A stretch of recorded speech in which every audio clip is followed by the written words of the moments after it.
From the very beginning, we see an exciting scene in which a young girl with fiery hair and looking like an elf casts a spell. She is the one who commands the water and asks the Lord of Spirits to answer her call.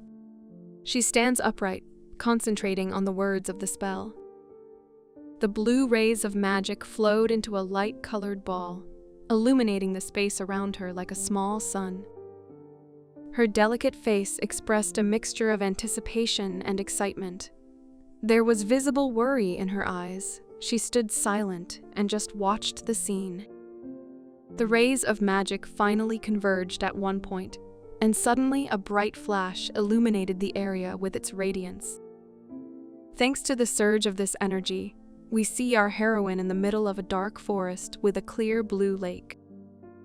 A pillar of water surrounded by a magical aura began to rise from the lake as if coming to life. With interest, the girl, with her pink, like the coloring of a flamingo bird, eyes watched what was going on. She could not look away. She watched as the pillar of water began to take on the features of a human face. Suddenly, a man with long blue hair and snow-white skin appeared in front of her, as if he had completed his transformation. His hair, like streams of blue flame, fell over his shoulders. The girl was stunned by his beauty, so much so that she stared at him with her mouth open, not noticing anything else. A man in a long white dress, like garment and skin, like moonlight, stood before her. He wanted to know who had summoned him. Judy. So our heroine introduced herself to the Spirit Lord, answering that she had summoned him. Suddenly, Judy felt dizzy. Exhausted, she fell right into the arms of the Spirit Lord. He certainly wasn't happy about it. From that moment on, Judy's life became like a fairy tale. She made a contract with that Spirit Lord, and now they live together as if they were ordinary people. His name is Elaine, by the way. They spent their time together, learning magic and reaching new heights. While Judy rejoiced at her victory over the wild beast, Elaine grumbled like an old man. "You shouldn't rejoice so much," he said. Or she should try harder next time, although Judy caught this fish in a pretty interesting way. But despite Elaine's nagging, he cared for and protected her. He considered Judy a weak half-elf, and for that reason, he had to look after her. Elaine became her support and backbone. And here the great Spirit Lord is helping his adorable Judy, make soup. And yet, they were a beautiful couple and perfect for each other. Whether it was a real relationship or just the fulfillment of a contract, there was only one thing you could say when you looked at the two of them: love. Judy lowered her gaze. She wanted to tell Elaine what she had been thinking about for a long time. She asked for her true wish to be granted. Elaine was puzzled. He smiled and asked Judy to simply tell him what she wished for. Judy wanted Elaine to share some of his mana with her. She brought her hands together and asked him like a child asks its parent. Elaine wanted to know how much mana she needed. After all, with his aura, she could become an 8th grade mage. Apparently, that would be a good achievement for Judy. She only asked for 1/10 of his mana. Elaine raises his hand and a blue orb appears above his palm, enveloped in blue streams of his magic. Judy had asked for the power herself, but she was still worried that something bad would happen if Elaine gave it to her. She was a little confused, her thoughts making Judy doubt her wish. Elaine knew that all would not be well after he gave up some of his power, but it didn't matter to him. He wanted to help Judy, to make her stronger and better, and the rest didn't matter. Judy touched Elaine, a smile on her face. Judy was overjoyed and thanked Elaine profusely.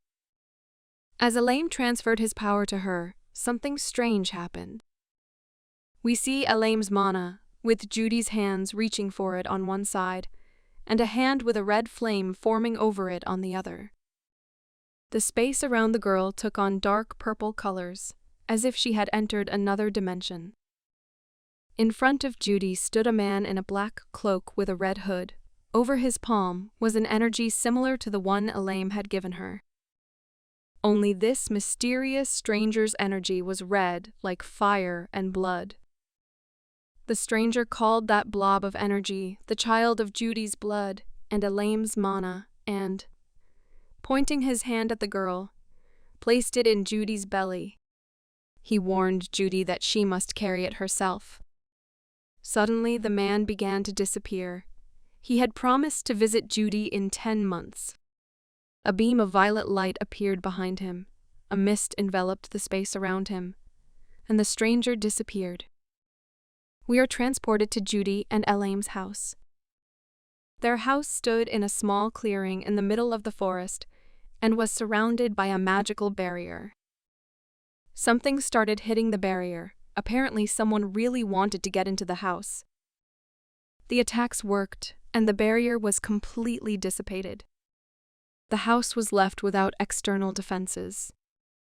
But despite what was happening outside, Judy stood unperturbed, all her attention focused on the unborn child.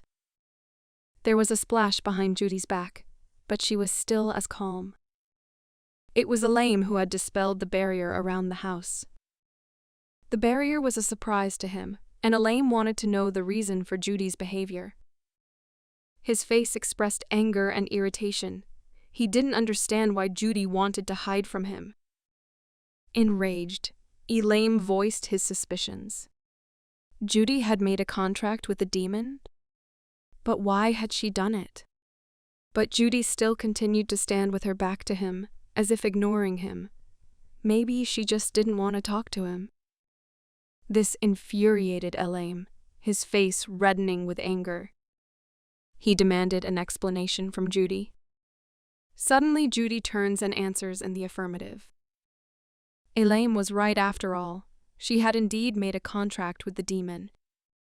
Judy, with a calm expression, without guilt, regret, or anger, once again confirmed Elaine's words. Elaine continued to question her angrily. He needed to know why Judy had done such a thing. Why she would do such a thing, since he had already given her his powers. With imperturbable calmness, Judy said words that a man would hardly want to hear from a woman. She decided that Elaine didn't need to know about this and had nothing to worry about. Elaine didn't understand how she could do this to him. He remained filled with anger, as if he had been betrayed and his trust trampled. He stopped this pointless dialogue by lowering his gaze. Just a few seconds later, Elaine was gone. He left the house in a depressed state. Judy continued to stand in the same place, still unfazed. She thought she had done the right thing, or there was no other way to explain the calmness on her face.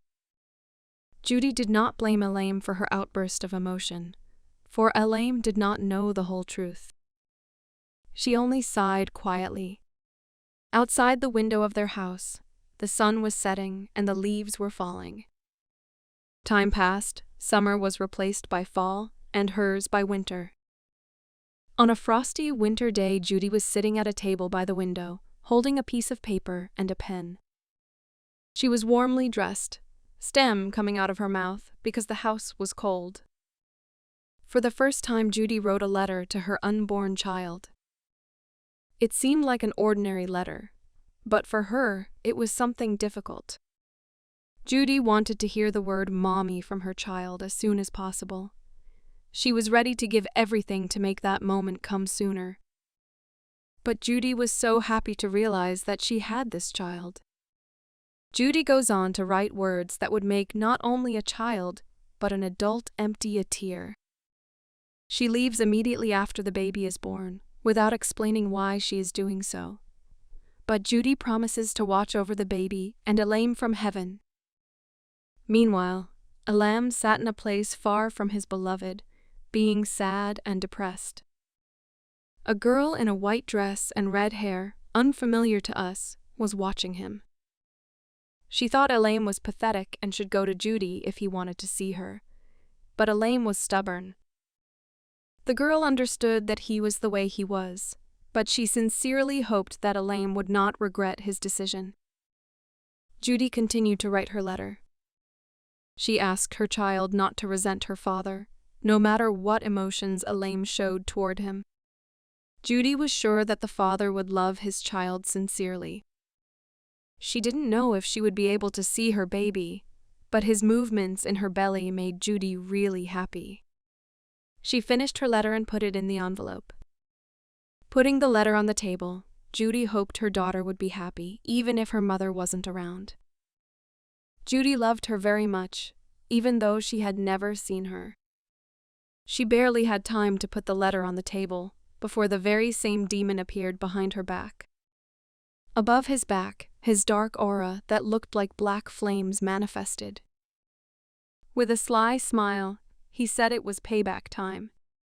Judy admitted that she really wished she could stay with her family. She was sorry to leave them behind. But her face remained calm. She was not afraid of her fate, but had accepted it during her very first encounter with the demon. The last time Judy confessed her love for Elaine, leaving him with a child. Suddenly, Elaine appears. He wanted to save his beloved, but it was too late. Judy was unconscious in the demon's arms.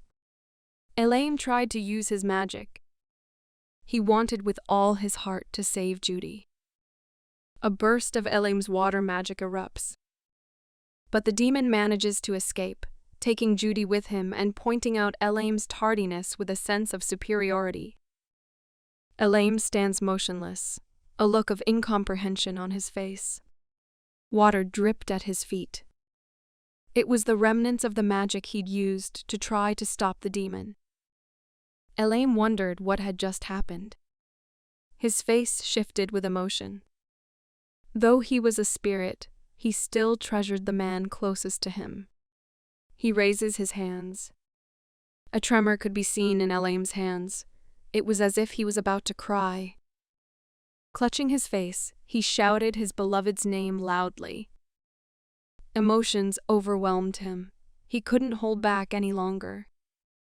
He was standing near where Judy had just been. The very letter lay on the table, and a strange sound was heard from outside. It was a baby crying. His daughter was crying as she lay in the chair.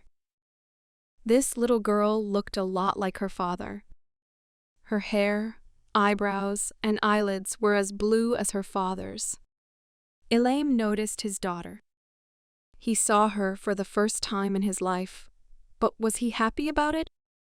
The father lowered his arms, clearly intending to do something. He probably wants to pick up his little girl and hug her. And then there's a wave. The water begins to envelop the chair where the infant wished to be. What? Elaine decides to blame her daughter for what happened. She's just a baby after all. How could it be? The water continues to envelop the crying child. I hope Elaine realizes the consequences of such actions. After all, he's already been burned once. The child disappears from the chair he was in. In an instant, we are transported from a cozy cabin in the woods to a beach with crystal clear and bright blue water. The waves were crashing against the shore. Elaine and Judy's young daughter finds herself on this lovely beach. She was brought here by her father and left alone. Strangely, she was no longer crying, but shivering asleep on the sand. The sea waves rolled a little on her fragile little body. She was cold and scared alone without her mother and father. No one took her in his arms, hugged her, warmed her, and rocked her. That was her birthday, and the first minutes of her life in this world. This is a picture of two beautiful black-haired babies. One sucking on a pacifier, the other drinking milk. It doesn't look ordinary, but is this the world we've just been in? Another photo. It shows older kids, but it looks like the same little ones. And here they are with their parents. It looks like a happy and ordinary family. How cute. They're building a snowman. You can see that the father is pleased, but not wholeheartedly, huh? On the beach? It reminds me of the same beach where they left a tiny little girl. Oh, that must be one of those kids in the photo. Looks like she decided to reminisce about her childhood and was looking through the family album. As it turned out, she was the abandoned girl. Elaine made another mistake and lost absolutely everything he had. Those people in the photo saved the little girl and raised her as their daughter. The girl was very grateful to them, and she grew up together with her brother Haman. She heard someone come to the door. "Is she ready?" asked the person standing outside the door. And the girl answered that she was on her way out, closing the photo album. The door began to open. Her brother Haman, a handsome, dark-haired boy, entered the room. Smiling, he asked why his sister was taking her time. Oh, she was furious that her brother had entered without knocking. "Are you sick of living?" the girl shouted. Haman barely had time to get out of her room. Their mother was standing outside the room. Turning to the daughter, we learn her name. The girl's name is Haven. Mom asked if her daughter had packed. Haven explained to her mom why she was late, and they smiled together and went to Haman. As Haven leaves the room, we can examine the family photo on the wall. It looks like the children grew up in a police officer's family, and judging by the medal on his chest, he was good at his job. While Haven went to the pool with her family, let's find out what her real father Elaine is up to. Looks like he decided to visit their old house in the middle of the woods, and did so for the first time in 17 years. As he approached the table, his attention was drawn to the very letter Judy had written for Haven. "A letter?" Elaine asked in surprise. It was the first time he had seen it. Elaine took the letter out of the envelope and began to read. He read very carefully, absorbing every word. Elaine was somehow very surprised and confused to learn that Judy had left the child to him. A very strange reaction on his part. Suddenly, Elaine raised his palm and began to conjure. His gaze was very determined, but his expression was grim, as if he had never smiled once in all those 17 years. His water magic was turning into a whirlpool. Thankful for this ability, he could watch his daughter, and it seemed to be the first time he had seen her since he had left her on the beach. He didn't say a word, just stood there silently, staring at the only thing that reminded him of Judy in any way. Despite her beautiful smile and cheerful mood, Elaine referred to his daughter only as his aura. Interrupted from his observation, Elaine began to increase the size of the vortex. The funnel was getting bigger and bigger. After 17 years, he decided to fulfill his lover's last wish. Haven was puzzled. She didn't understand what was happening. The girl was swimming calmly when suddenly something strange began to happen. She saw before her the vortex her father had created. Of course, she didn't know that yet and couldn't know it. Haven thought someone had pulled a cork from the bottom of the pool, but the other visitors didn't notice anything and went on about their business. A strong stream of water began to pull the girl into this vortex. She didn't have time to realize or understand anything. The whirlpool grew larger and larger as it continued to engulf Haven. She was startled, completely unaware of what was happening. Haven called out for help to her brother and mom, but no one heard her. They were very close to her. The girl was submerged under the water, not understanding why no one could hear her. Her body was almost completely swallowed by the water. Haven breathed in as much air as she could, her body completely underwater. She couldn't breathe. Her strength was running out. The air had stopped flowing into her lungs. Haven's hair was colored bright blue, as it had been on the first day of her life. and her breasts became, smaller several times over. Have-in went deeper and deeper under the water. It seemed that it was not a pool, but an ocean with no bottom. And at that moment, the girl lost consciousness. No longer could she fight or hope to escape. Suddenly, Haven finds herself on the bed, still unconscious, as if in a water cocoon. The water evaporated and the girl could breathe again, but she didn't come to her senses. Her biological father stood over her. Haven's appearance changed. Every hair on her head became blue in color. Her face seemed to have lost weight. She was completely different from her former self. Elaim still stood beside her without averting his gaze. But there was no positive emotion on his face, no paternal love for his child. As it turned out, the father of the year, Elaim, didn't even know the sex of his child, thinking it was a boy. Elaim didn't really want to wait for Haven to wake up. In a cold and stern voice, he said that the child should consider it an honor to be cared for by the elemental king himself. Elaim left again. After a little while, Haven woke up. Her body was in pain. Of course, such a transformation would hardly make her feel comfortable, so to speak. Haven hard voices around her. Those were saying that she was finally awake. The girl didn't understand what was happening. She looked around. They were two small creatures with wings, looking like fairies. They did not emit an ounce of hostility at all. Haven was a little scared. It was the first time she had seen these creatures and mistook them for ghosts. Haven hid under the blanket. They were called elemental spirits. The blue spirit's name was Undine, and she was the spirit of water. The green one, the wind spirit, introduced herself as Sylph. Haven didn't say anything back to them. She was still scared. Haven thought she was seeing ghosts because she had almost drowned. Pondering, she continued to consider these spirits.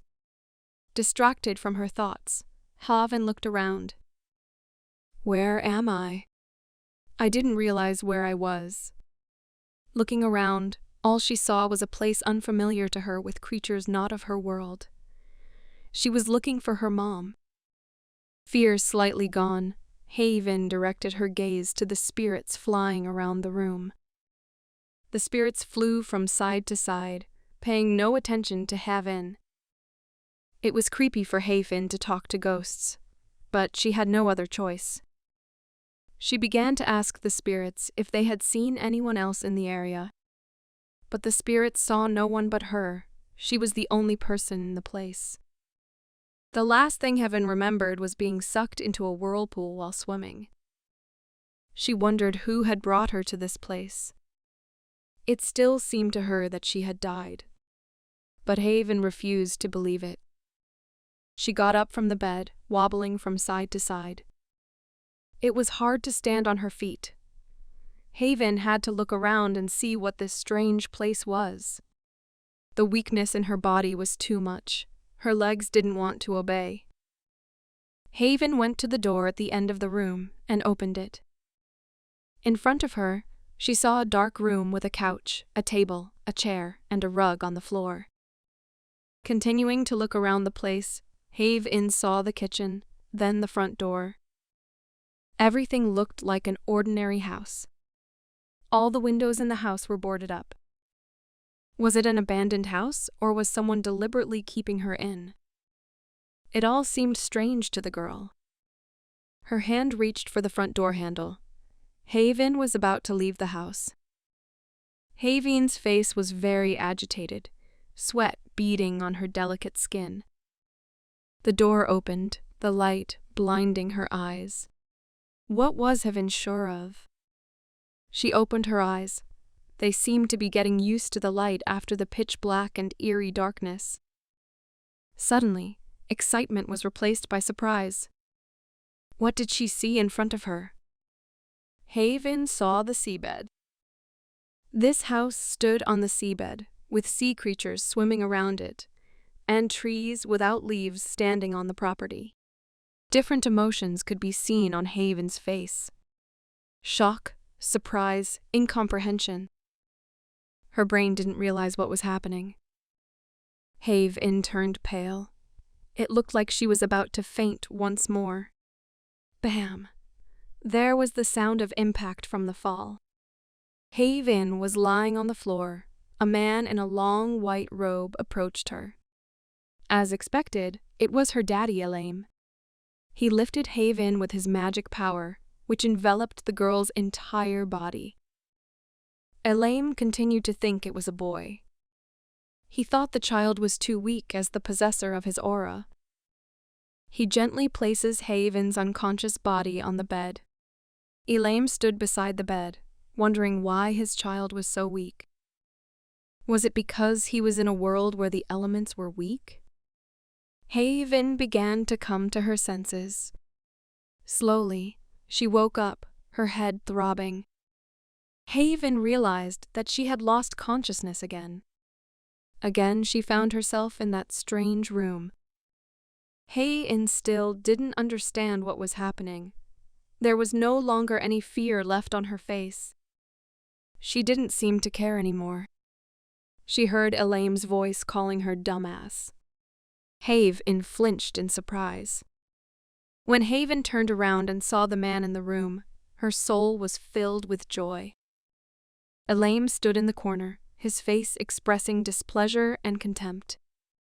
Haven looked the same way Judy had looked at him the first time they met. She didn't know who this man was yet, but all of Haven's attention was on Elaim. She was dazzled by the beauty of this tall, blue-haired young man. Elaim grudgingly asked what the guy was staring at.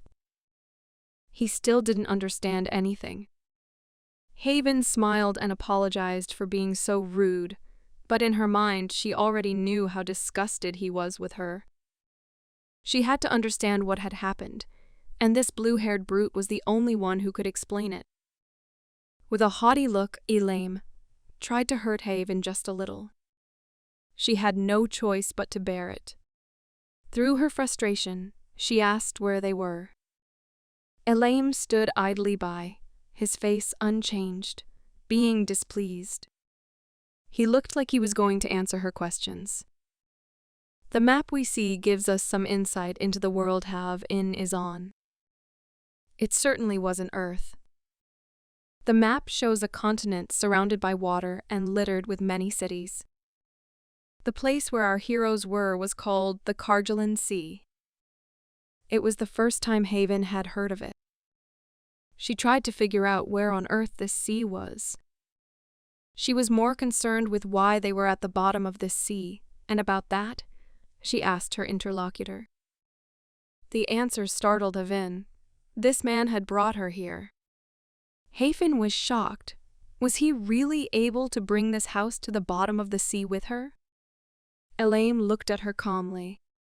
He explained that not only had he brought her, but he had put a barrier around the house for safety.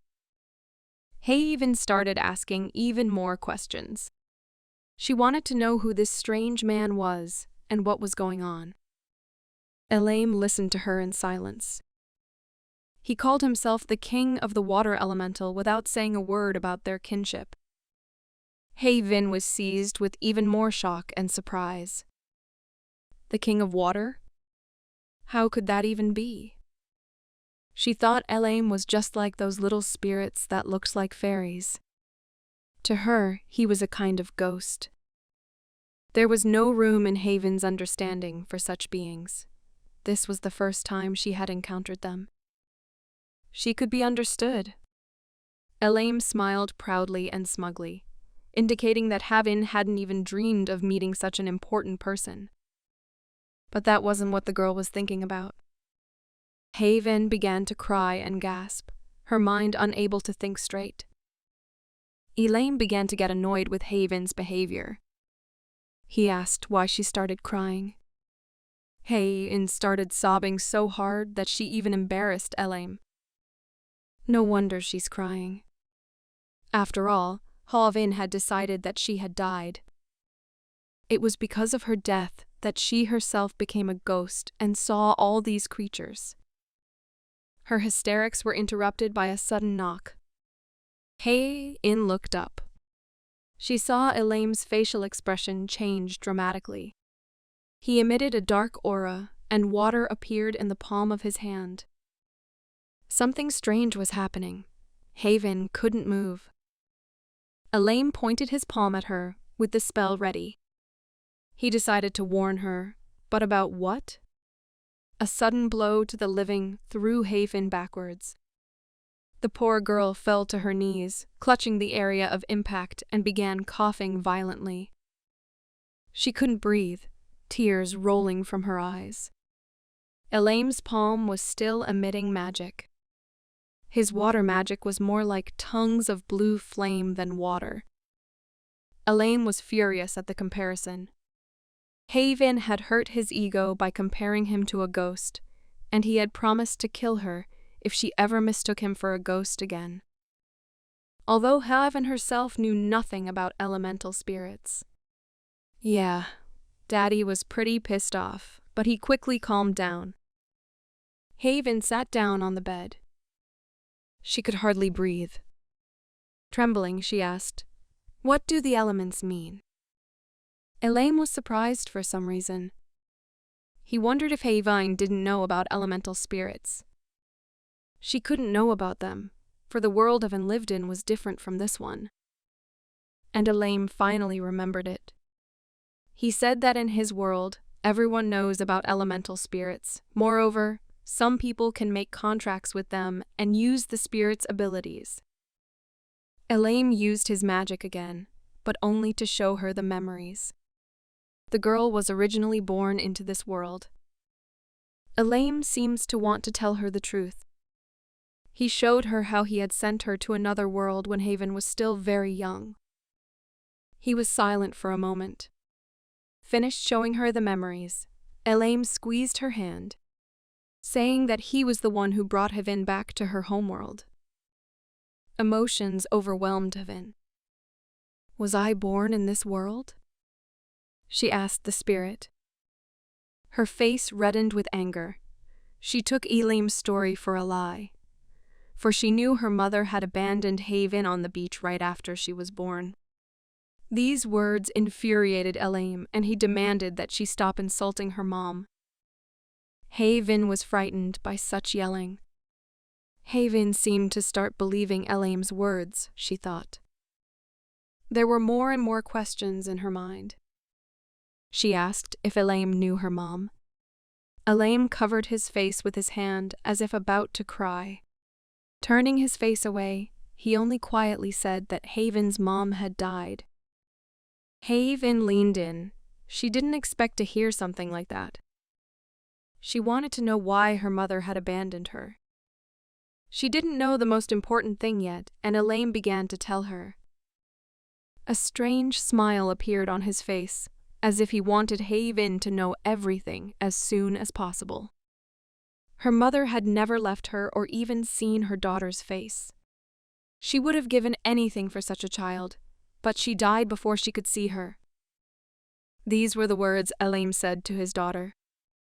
The emotion on Haven's face cannot be described in words. Elame couldn't accept the fact that the girl was living because of her mother's sacrifice, so he sent her away from him. It wasn't the mother who abandoned Haven, it was him. He admitted guilt and said that Haven had only him to blame. Haven was filled with anger. Who gave him that right? She shouted it in Elame's face. Abruptly, Elame grabbed Haven by the shirt and pulled her closer to him.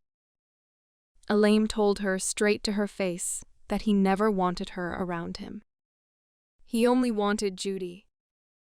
Elame let go of Haven, and she fell to the floor. He was about to tell her. Haven sits on the floor with her mouth open and listens silently. Elame admits that he is her birth father. The girl sat in shock with her eyes wide open with surprise. She doesn't seem to believe her old man. As expected, she didn't believe it and demanded proof. Elaine tells her to follow him. He's going to show her his own reflection. They both leave the room.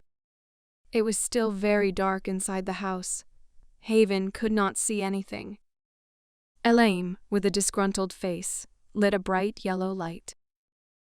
That light flew across the room. Haven stared at it like a child seeing something new for the first time. Haven went to the mirror.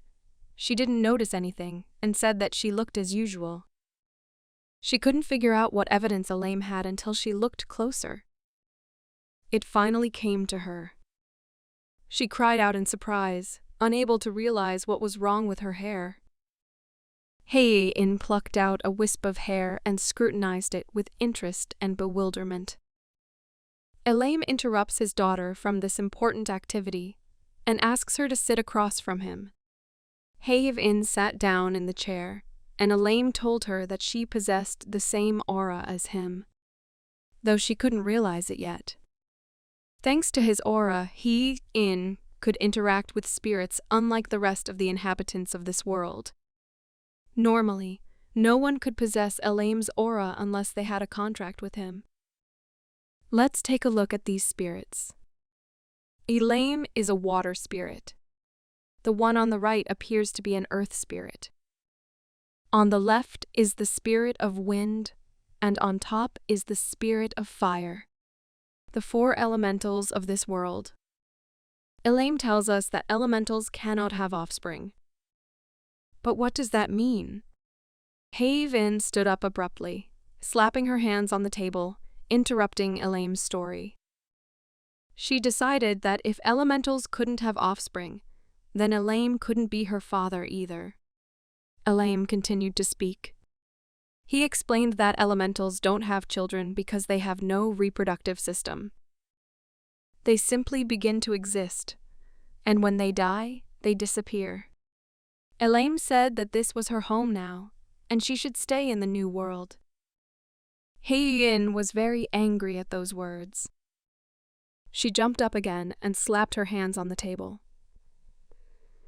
She was worried that her parents from the previous world were worried about her and wanted to go back. And then Elaine decided to calm her down in a very original way. He said that Haven was simply forgotten in her world. Haven belongs to this world. Judging from the scenery, this world was about 200 years behind Earth. But it was full of wonders not found on Earth. Haven was numb. She dropped her hands and stood with her mouth wide open. Elaine went on to say that she was already forgotten, and any record or reminder of her was gone. Angry, he kept saying that it was a lie. She didn't want to believe her captor's words. Elaine was definitely not in agreement with what she said. He thought he had gotten his son back and was not the kidnapper. Haven became very agitated, shifting her attention from the kidnapping to Elaine calling her son.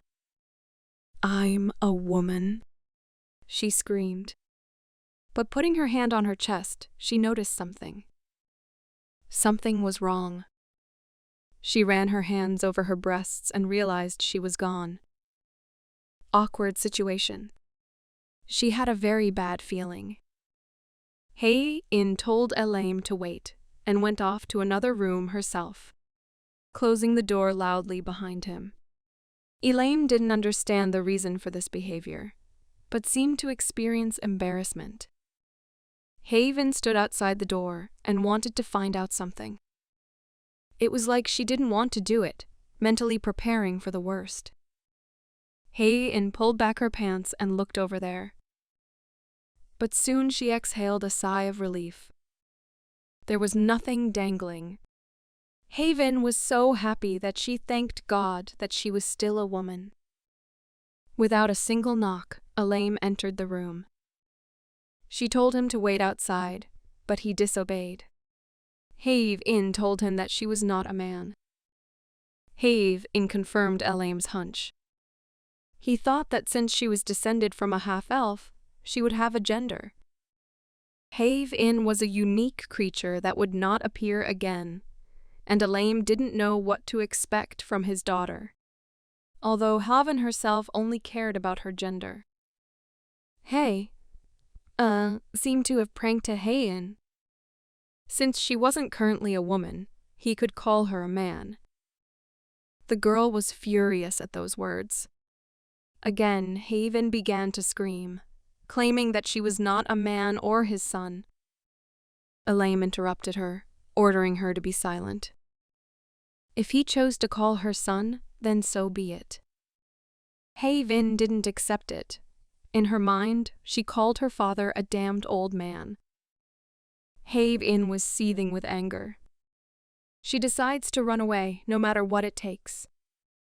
Some time passed. Haven was sleeping sweetly in that very room. Elaine decided to wake her up, but Haven wanted to sleep for another 5 minutes. Suddenly, she was underwater, a couple dozen meters from the house she had just been in. Haven tries to inhale, but realizes he is underwater. Had the old man lost his mind? These thoughts were running around in her head. First he called Haven his son, and now he's trying to kill him. It was getting harder and harder to breathe. Her lungs were pierced with pain. She can't breathe. There was only one option left. She needs to get back to the house. It was the only way she could save herself. The distance to the house was too far. She can't make it. Mentally, Haven started to ask for help, losing consciousness in the process. Is this the end? But at the last moment, Elaine shows up. He covers Haven's mouth with his palm, as if giving her a chance to breathe. Did you really want to kill yourself? Haven's father asked, clearly joking with her. As you can imagine, no words of gratitude were heard from Elaine. With this prank, Elaine wanted to awaken his daughter's latent abilities. They seemed to be awakened only in certain stressful situations. Haven's displeasure was unimaginable. Since she was kidnapped, let her live her life in peace. That's what she thought. Elaine couldn't believe that his daughter didn't know how to use her energy. Meanwhile, Haven was reminiscing about her family. She missed them a lot. Something is starting to happen. Is her father casting his spells again? Haven's body was enveloped by a blue aura. She was surprised. Elaine removed his hand, but Haven could breathe without any trouble. She had managed to awaken some of her power. This was followed by praise from her father. Haven was not happy because her father called her an idiot. How could that old fart name his daughter like that? Haven thought to herself. Elaine asked who she called old, Only how did he understand it if Haven only thought so? Can he read minds? Haven is again shocked at what's happening. Spirits don't have vocal cords. They used will to communicate. Haven demanded that she stop getting in her head, for she had insulted her father in this way more than once. Elaine, in turn, suggested that she not put her will into her thoughts. Another awkward situation. Haven was already in agreement with everything her father said, just to get back to the house faster. But no such luck. Elam told her to find her own way. Well, how is she supposed to take it? Elam advised using the power of the spirits, and simply dissolved in the water, wishing them good luck. Following Haven managed to give her father her opinion of him. It seems like some time had already passed. Haven sat at the bottom of the sea and sighed heavily. It was too much for her. All this training was really wearing her out. Elaine appeared out of nowhere. Like a true teacher, he was giving her instructions.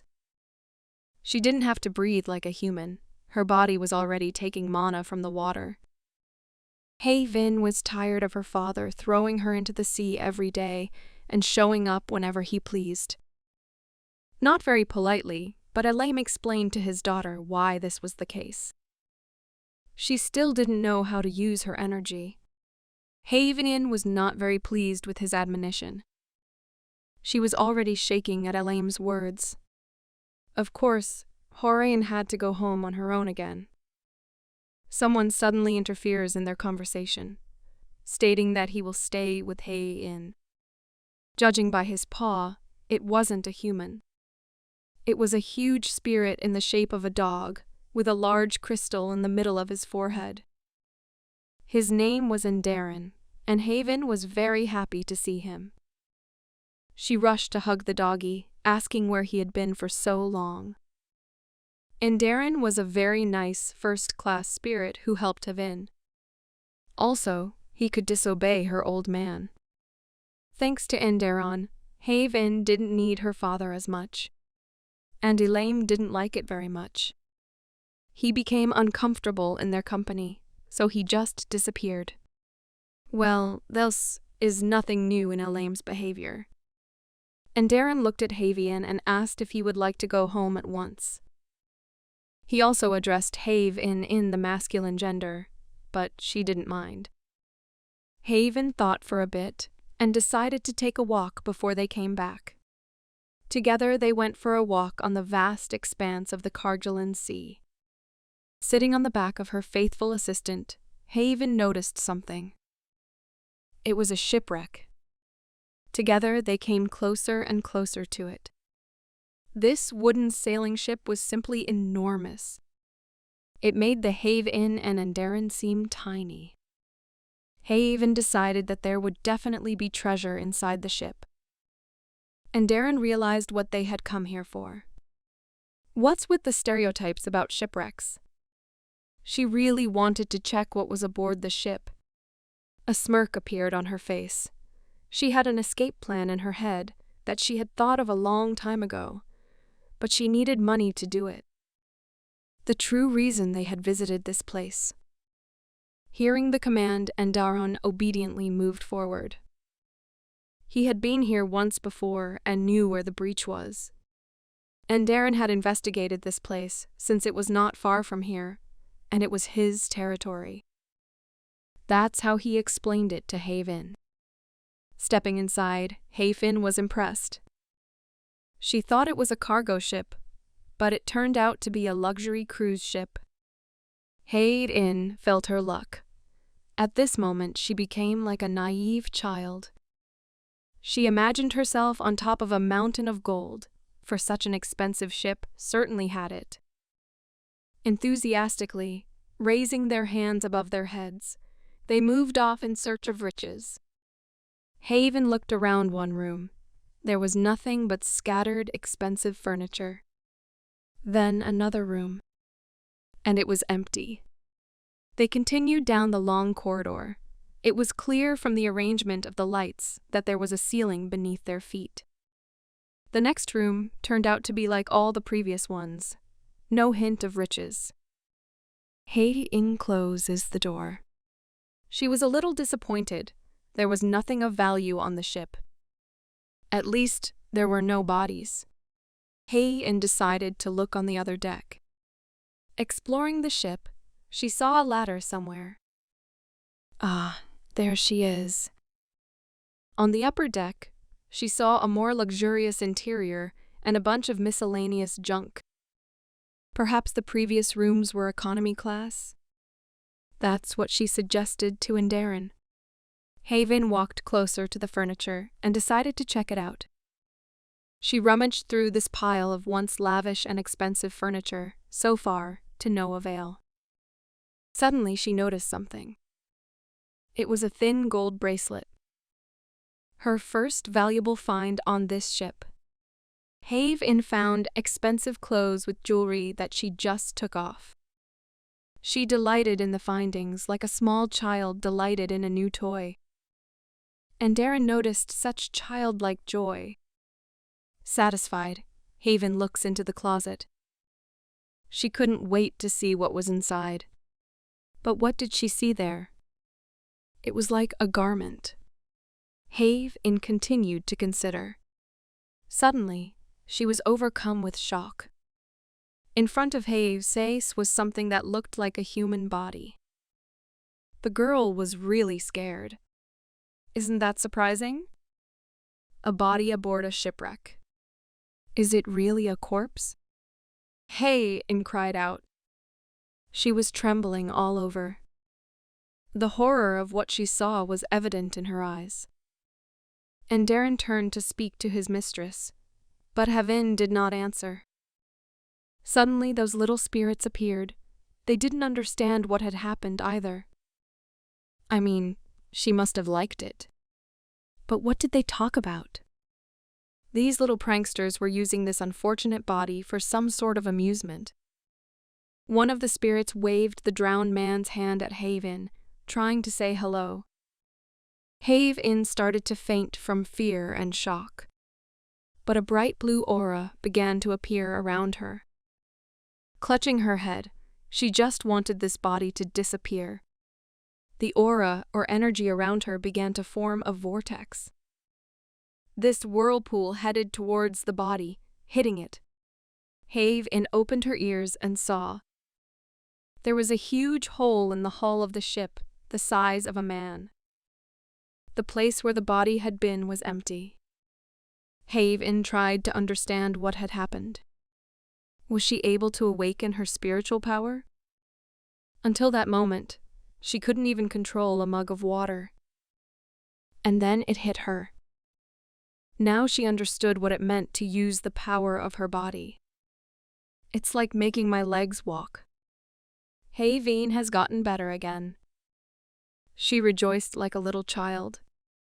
She was smiling ear to ear. Havin could use her power, she continued to cheer. And Darren sat next to her and smiled sweetly as he looked at her. Suddenly, Darren looked to his left. Something began to appear near him. It was Elam. It looked like he was watching them. And Darren was surprised by his host's presence. Elam looked at his daughter. She's making a fuss over such a trifle, he said.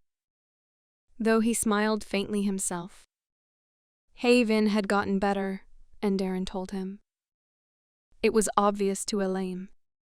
After all, we were talking about the child of the Elemental King himself. Elam seemed pleased with her progress anyway. Elam walked over to Havin and started talking to her about the power. Did she understand how to use it? The girl turned around in surprise. Yes, replied Havin, while in her thoughts she wondered how he ended up here.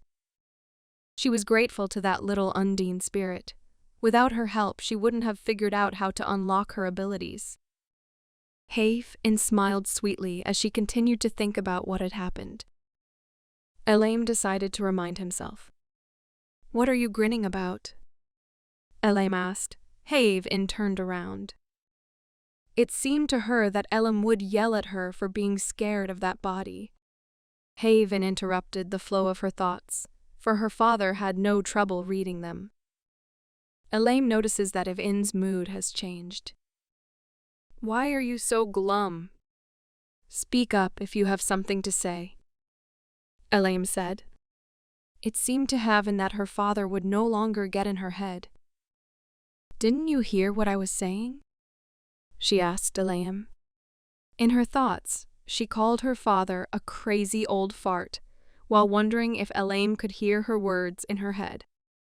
Elam realized that Havin had learned how to use telepathic communication. He called her so impressionable.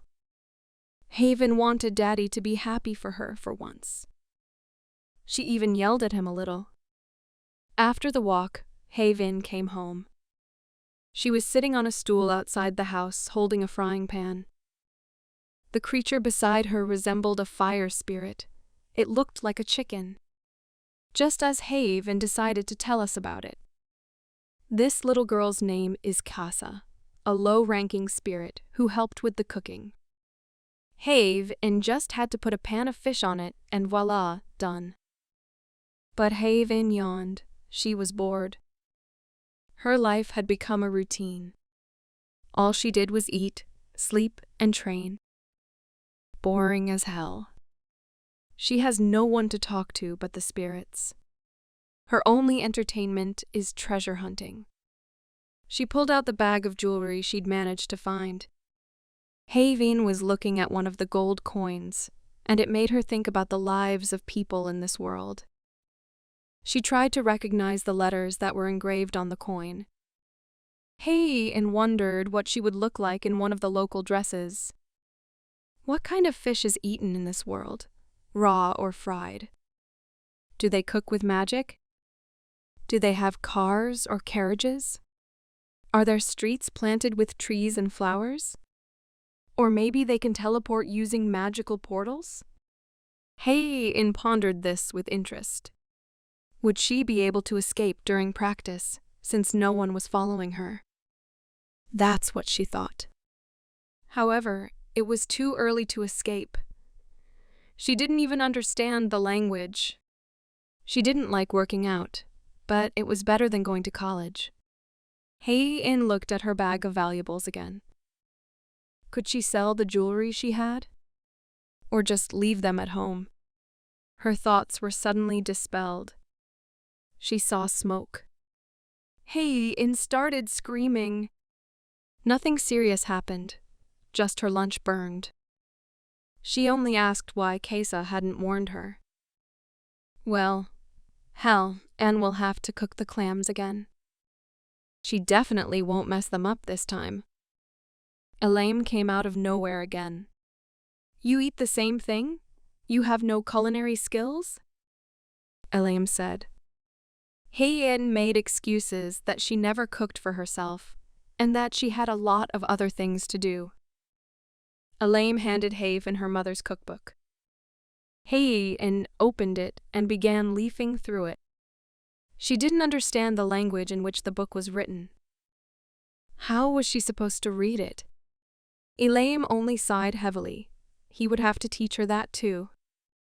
Haveen herself didn't understand why she could speak to any spirits, but she couldn't read a word. It turns out that the spirits could understand each other without a problem. Elaine decided that Judy had anticipated such an option. He handed Haveen a paper scroll. What is it? Haveen asked with interest. What do you think? It's a scroll, Elaine answered her. She unfolded it, seeing the strange runes inside the circle. This scroll contained a spell that would make Haveen a polyglot. She was very surprised, but Elaine said to break it up soon. Haveen tears, the scroll and streams of magic begin to envelop the girl. A magic seal was glowing above her. Haveen watched with interest. In the blink of an eye, all the magic was gone. Did it really work? Now she had to understand what was written in the book. Indeed, as she opened the book, she understood every word in it. I think it worked, said Elaine. He continued to tell Haveen something, but she didn't listen to him. She only admired the appetizing pictures in the book. Haveen decided to make fried fish for dinner. Elaine and Haveen were in the room. She sat at the table while Elaine was about to demonstrate something. He begins to create a spell. The clot of water took on the shape of a bird that flew across the room. Haveen only stared in surprise, with her mouth wide open. She marveled at such a trick. And now it was her turn. She didn't mind giving it a try. Haveen brought her hands closer together, and a watery clot formed between them. She tried to shape it, but it didn't turn out so well. Trying to ask her father a question, he told her to stay focused so as not to mess up the shape of the clot. It has to become more refined for it to work. That's what Elaine said. Haveen tries to betray the shape of his magic again. Is that a slime? Father asks. ISNTTH-TBUTTERFLY, angrily replies Haveen. It doesn't look like a butterfly. Elaine continued to grumble, but his daughter just ignored him. We are transported to Haveen's room. She was lying in bed, disgruntled. She was a little upset. She hadn't asked for any of this. Her father had made her do it, and now he resented her for not being able to do it. She had learned how to create images from clots of water, but irritation was creeping through her. Haven wanted to get out of the sea. She could even read now. There was no stopping her. But there was one problem. How was she going to pull it off? She could try to swim to shore, though Elaine would catch her faster than she could make it. Then he certainly wouldn't be happy about it. An idea popped into her head. She jumped for joy. Why hadn't she guessed before? Haven could pretend to be drowning and send a distress signal, and then someone handsome on a beautiful sailboat would rescue her. It was the perfect plan. At least, she thought it was. The next day she went to practice alone. But Darren caught up with her. Without giving any sign, she turned around.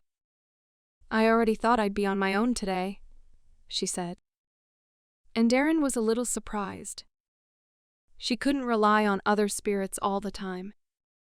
That was how Haohain justified her actions. It worked, and Darren asked her to return before sunset and swam back. Haven promised to fulfill his request. She waited for her mentor to leave, and was glad she'd managed to divert attention away from herself and be alone. Haven only had to find the ship, and she will be free. Haven surfaced out of the water for the first time in a while. She saw the vast blue sea, but already on its surface. Haven decided to wait at this spot until she saw some ship. She just sat on the water and waited.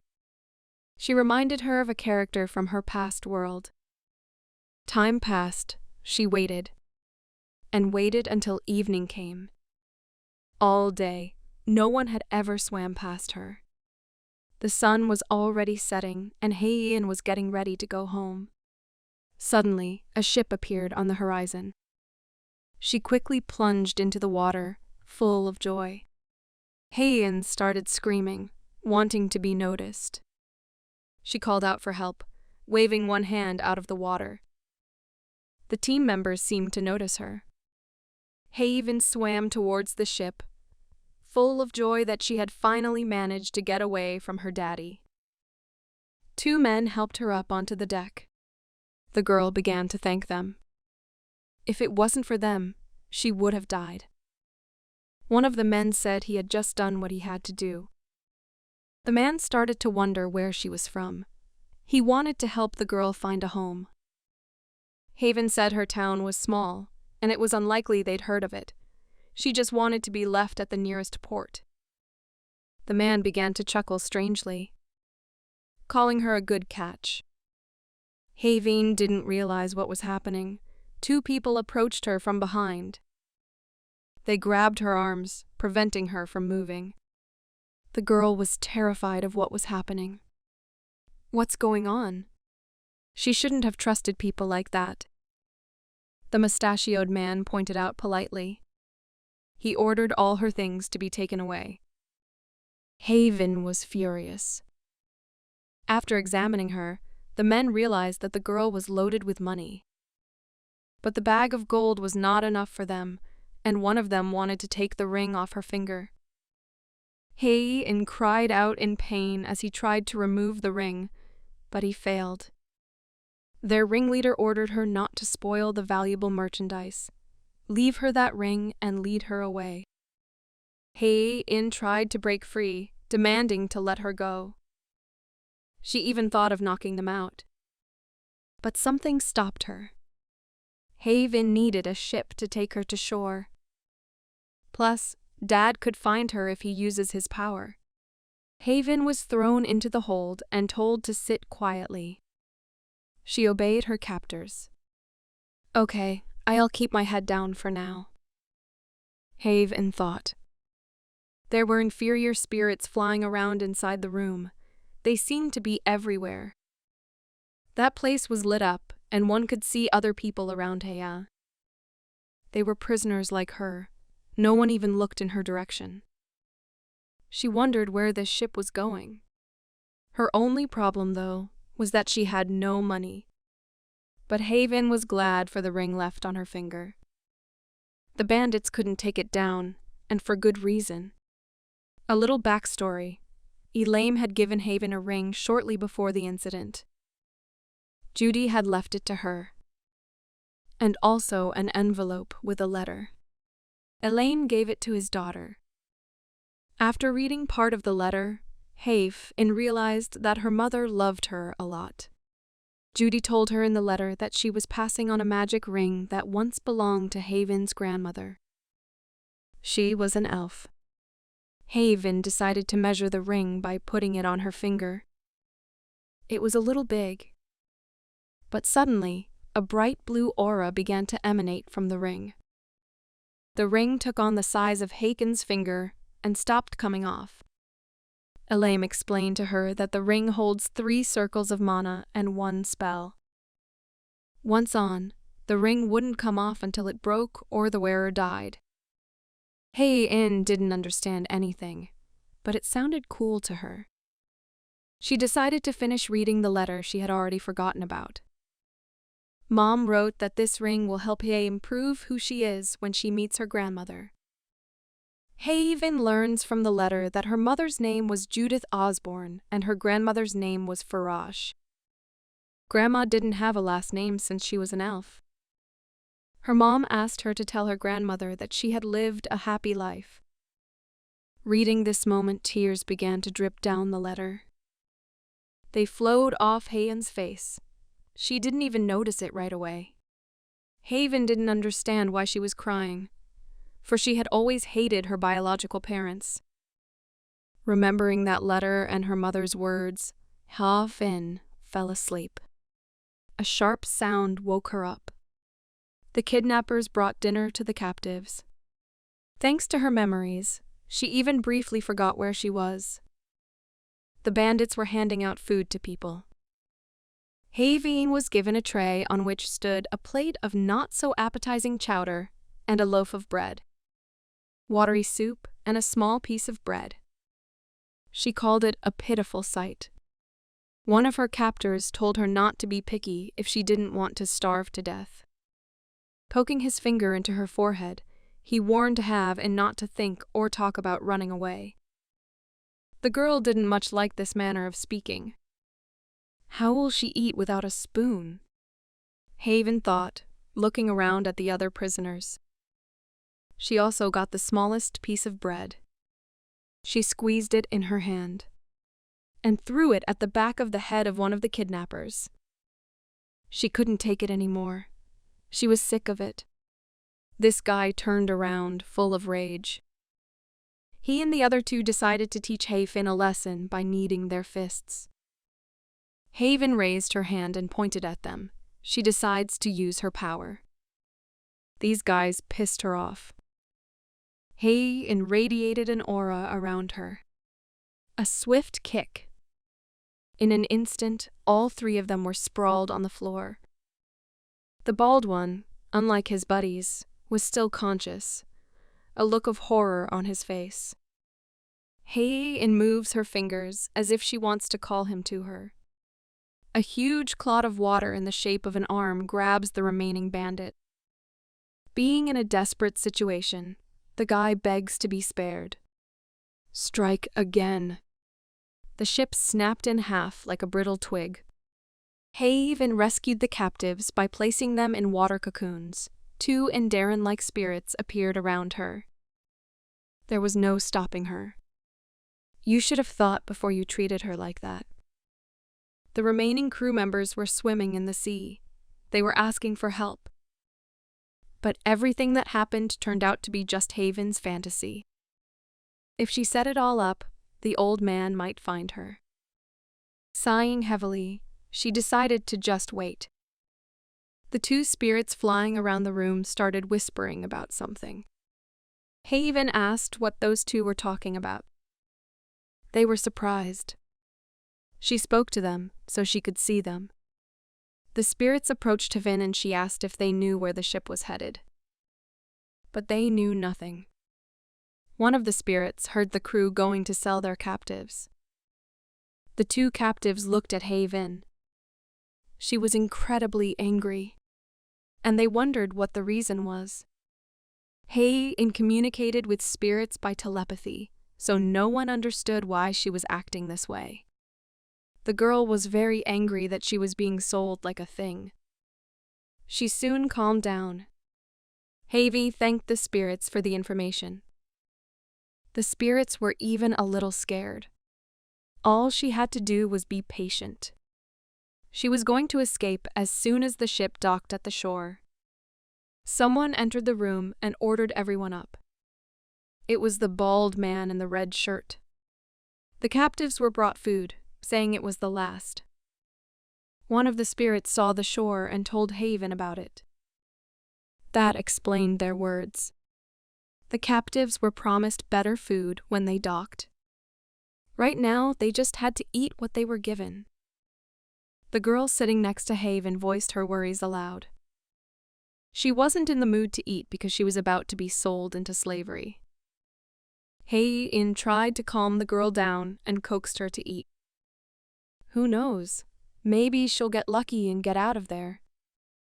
The girl's mood actually lifted a bit, and she started to smile, calling Haven an optimist. Haven noticed as something strange began to happen to one of the captives.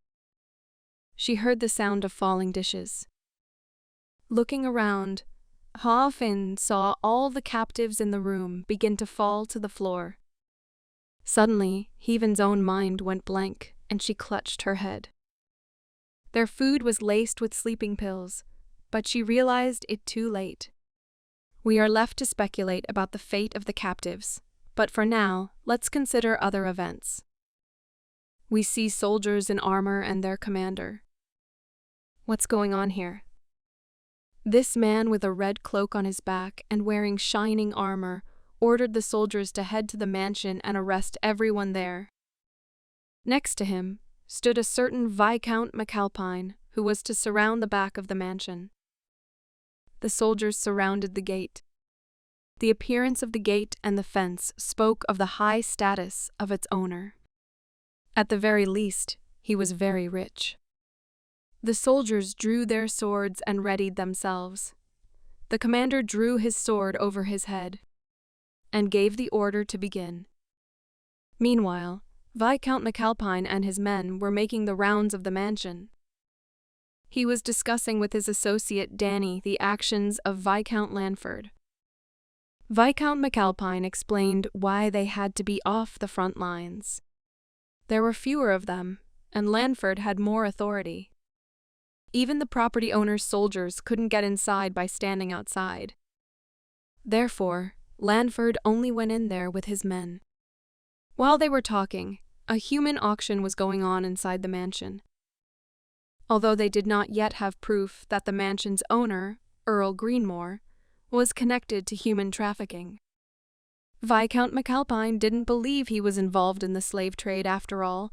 That count had even helped them with one mission. McAlpine and his men were looking for the part of the building that contained the main stage on the 3rd floor.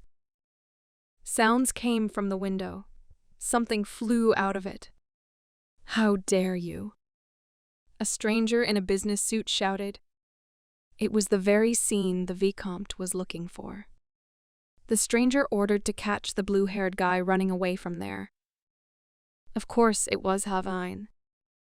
She didn't even realize they were drugged with sleeping pills. 2 men tried to catch up with her. But Haven kept running away. She wasn't going to listen to what they were telling her. She didn't want to wait to be made a slave. Haven headed towards the window. From the window, she saw the lake. Haven was about to jump. Those two were getting closer and closer. They don't plan on letting her escape. Haven directed a stream of air into their faces, thus distracting them. She climbed onto the windowsill. Haven jumped down from the 3rd floor. She was lucky that the lower spirits were everywhere and helped her with air magic. The spirits slowed their fall and Haven landed softly on the grass. Looking around, she realized that no one was following her. Haven swiftly rushed towards the lake. As she approached, she was surprised. Haven saw a steep and high cliff in front of her. However, the girl was determined. She grabs the fence. Climbing this little wooden fence and about to jump. But someone grabbed her sharply by the waist. Turning around, she tried to understand. How had those two gotten so close to her? The man dragged her away from the cliff and put her on a horse. Haven thought that one of the kidnappers had caught up with her on horseback. She had delayed for nothing. Now she would have to call Sylph. But the man gently took her hand and told her it was all right. The man continued to reassure her, telling her that he was here to help her. Haven looked at him without taking her eyes off him and opened her mouth. He was a handsome guy with dark hair and green eyes. He was fully dressed in armor with an eagle crest on his chest. The guy was about to ask what her name was, but suddenly he heard his own name from the side. This young Viscount's name was Joel. Haven continued to look at him with confusion. Danny, Joel's subordinate, came riding toward them. He wanted to know who was with his master. Joel was just about to find out. Danny, without waiting, began to interrogate the girl himself. Who was she? Where was she from? What about her parents, and why was she here? It was the red-haired young warrior who acted like an interrogation. Haven couldn't tell them the whole truth. She had to lie intelligently. Joel stopped Danny, telling her not to question her. By the way, unlike their father, the two of them addressed Haven in the feminine gender. Haven let out a tear, saying that she has no mother. Her mother died during childbirth, and her father blamed everything on his daughter. She couldn't stand his accusations, and so she ran away. She couldn't go home. The guys felt sorry for the girl, Danny apologized. But Haven said it was okay. Her lie worked, even though it wasn't really a lie. Joel, after listening to Haven's story, suggested that she go with them. Danny said it is a great idea, and a certain Mr. Harold would love it. This gentleman was very interested in hiring a new maid. Haven was a little confused. She started waving her arms around, trying to say she didn't need it. But Joel held her close to him and said it was okay. They would only be happy if Haven accepted their offer. And besides, she needed to make some money. This was clearly not what she'd envisioned. It seemed that while the three of them were chatting, the soldiers had finished their operation. Joel gave the command to leave. Haven, meanwhile, just wanted to be let go. Joel started talking about Hayes' new job again. He warned her that she had to work hard, because it wasn't as easy as it looked. She needed the money and decided to take it, trusting strangers again. Haven bowed and thanked her for being kind to her. She promised to do her best. Haven accepted their offer after all, at least until she saved up some money. A little more time passed. Haven was at the location of her new job. She was learning how to be a servant. She seemed to be good at it.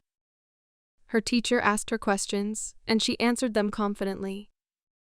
Who the servants were, what their duties were. She answered each of the questions. Haven stood in front of her new mentor. She was surrounded by a huge hall, with large windows and long red curtains. Every inch of this room spoke of the wealth and status of its owner. Behind the mentor's back were bookshelves and a fireplace over which hung a large portrait. The mentor said that a servant should always remind himself to be useful and valuable to his master. Haven didn't think she would have to study again. The mentor asked if he understood everything. Yes, Yes, she was mistaken for a guy again. Yes, sir. A little dejectedly, Haven replied. Louder, shouted the counselor. Yes, sir, the girl answered dutifully. He was satisfied and sent her off to fulfill her duties. Yes, sir. Haven headed to Joel's room. She knocked on the door, asking if he was ready. Joel opened the door. Did you sleep well? Haven asked. Smiling, he answered positively, asking her the same question.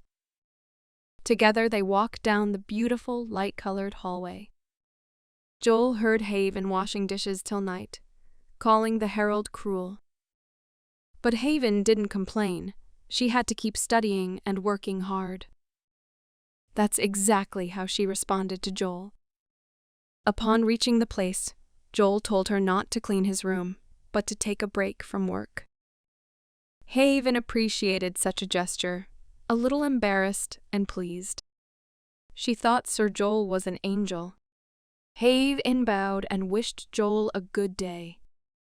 Sir Joel headed off somewhere, along with the lady in the red dress. Haven had been working in this manner for quite some time, but she couldn't get used to it. She thought it was better to knock those guys out and get off the ship after all. Good ideas often caught up with Haven, but she was faster, huh? She decides to just go back to work. She wanted to give it her best, since it was the first time she was earning money on her own. Haven's workday consisted of 6 items: a lecture by Harold on servant behavior, seeing Sir Joel off in the morning and greeting him in the evening, meals and lessons in table etiquette cleaning. Joel's room, laundry, and similar chores, another lecture by Mr. Harold. She was just about done with cleaning the room, though Sir Joel had given her permission not to. She saw some familiar maids, and they struck up a conversation. The girls handed Eve in the master's clothes. She must take them to Joel's room. One of the maids asked how she was training with the herald, the head of the maids wondering if Haven would be sent to the kitchen today. Haven modestly replied that she had been doing well for the past couple of days. While the 3 of them were talking quietly, someone overheard them and was clearly unhappy about something. This young man, in a yellow vest, interfered with the girls' conversation. He didn't like Nancy, one of the maids, gossiping in the middle of the hallway, though it was more like an excuse to get rid of them. Disgruntled, the maids interrupted their conversation with Haven and left. At this time, the guy took Haven by the shoulder, saying that they needed to talk. She's a little confused. How can I help you? Haven asked. The guy told her to shut up and follow him. Haven didn't understand anything. Barely had they made it outside before this guy punched Haven in the stomach, telling her of a personal grudge from the day HE showed up at the house. Now he was punching her in the face. He didn't like Haven serving the master. Another punch to the stomach, also flirting with his Nancy. The hitting stopped. Haven didn't understand what he was telling her, or what he was hitting her for. But the kid didn't believe her. He decides that Haven is going to hit him. 2 more crept up to Haven from behind, grabbing her arms. They were going to teach her a lesson. Haven gathered her strength. She kicks one in the leg, elbows the other in the chest, and breaks free of their grip. Realizing the difference in strength, Haven runs away, trying to find water. But the guy in the yellow vest manages to trip her and Haven falls. 3 bullies approached her. They wanted to beat up Haven for trying to run away. That redhead in the yellow vest wasn't going to let her go. But suddenly, they heard a voice. Everyone was shocked, especially those 3. Fear was evident on their faces. Would someone please explain to me what's going on here? Joel asked angrily. Haven looked at him, in thought, not understanding why Joel had come home so early. She could not continue the fight when Mr. Joel stood in front of her. One of the hooligans tried to answer his question. They were stupid and trivial excuses. They were all just having fun and playing together. Joel asked Taein if that was the case. He seemed to understand it perfectly well already. The three of them froze in anticipation. If Haven told Sir Joel the truth, they would not escape punishment. Not only did they beat up Haven, but they also tried to deceive their master. The expression on Joel's face at this moment reminded Haven of someone. Of course it reminded her of her father. Why did she always compare everyone to him? Haven was distracted by Joel's question, and he asked again. They were bullying me, so I was going to teach them a lesson, but you interrupted me. That was the thought in her head. But she couldn't say that and decided to confirm the words of her abusers. Joel handed his horse to the three men, ordering them not to put it away in the stall, for he would soon be leaving again. They obeyed and bowed afterward. Haven rose to her feet and followed Sir Joel. They entered the house, and the servants were confused. Their master shouldn't have been back so early, and he wasn't in the mood. One of the maids asked Haven what had happened. Although it was all about her, she only replied that she didn't know. Joel walked past the servants without saying hello to anyone. This confused Haven. It was the first time she had ever seen him so angry, and she thought of telling him the truth. She was very embarrassed in front of Joel. Haven was sure that Joel was angry about what had happened to her. They both entered Joel's room. Haven watched him with interest. Joel was looking for something on his desk. She wanted to offer him her help, but she felt uncomfortable since Joel had never asked her. Haven couldn't bear that silence. She didn't know what to do. Joel is usually always smiling. He is a very kind person. The average Joel is always polite and nice to his subordinates. He dressed himself, not accepting help from Haven, no matter how much she insisted. Servants do everything for nobles, but Joel was not like that. Because of that, Haven's job was easier. If it wasn't for Joel, Haven would have escaped long ago. But Haven always tried to help him with his appearance. She scrutinized Joel from head to toe. And every time, thanks to him, Joel looked his best. He was grateful to her for such help. But today was different. Haven wanted him to yell at her, just to interrupt this silence. Joel found some sort of brown box and placed it on the table. He told Haven to sit down, pulling some sort of mixture out of a box. She wanted to sit on the chair across from Joel, but he told there was a seat next to him. Haven hadn't expected that. The girl walked over and sat down on the couch, a little embarrassed. Haven didn't understand why he asked to sit next to him. Joel began to apply the mixture to the cloth. The stench of the medicine was just awful. Your eyes are swollen shut, but you still want to protect those bastards? Joel asked. Warned that her face would be bruised, he began to rub the ointment into her face. Haven was a little surprised, for even her old man had never injured her. She didn't know that she could hurt herself. Even with her spiritual power, she should be careful. And what would people say tomorrow when they saw her? It seemed to her that the herald would be furious at her carelessness. Still, she was sure she'd be fine. Joel finished and asked where her other injuries were.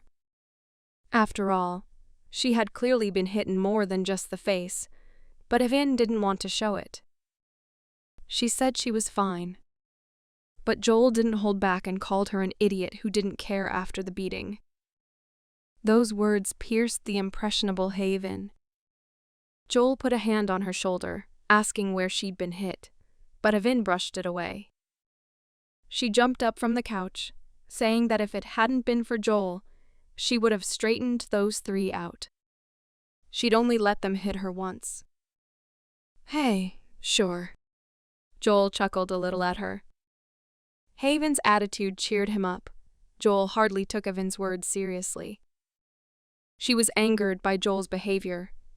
Have vehemently asserted that she would have had no problem massacring the three brigands. Actually, Joel saved them, not her. That's what she told him.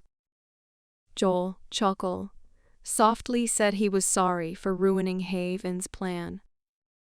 He kept insisting that Haven let him look at the other injuries. The girl tried to change the subject, asking why he was at home since he was supposed to be at the royal castle. The attempt failed. Joel kept asking about her condition. What are you trying to hide? Did you get your ass kicked? Joel asked. Have insisted that everything was fine. Trying to hide her injuries from him made his curiosity even stronger. Joel grabbed Haven's pants and tried to pull them down. Have ran back. She was starting to panic. That rugged face of Joel's could not be described in words. And yes, he thought Evan was a man for some reason. Joel walked over to Have pushing her against the wall a little. He didn't understand what she was embarrassed about. Haven was blushing like a tomato, embarrassed. She let it go to her own head that everyone thought she was a man. But she was a girl. Joel, smiling, sighed when he saw Haven's reaction. He patted Haven on the shoulder, promising that he wouldn't hurt her. He laughed at the same time. Haven was infuriated by his laughter. She turned around and started to walk away. If there were no directions, she had no business being there. But Joel stopped her and reassured her. He just asked to show the injuries to see how bad it was. Haven listened to him and lifted her clothes a little. There was a large bruise on her left side, but she kept saying it was fine. Joel was not satisfied with that. It didn't look good at all. Joel was glad he insisted and started rubbing ointment into her side. Finished, he invited Have in to join his training. She was surprised, not knowing what he was talking about.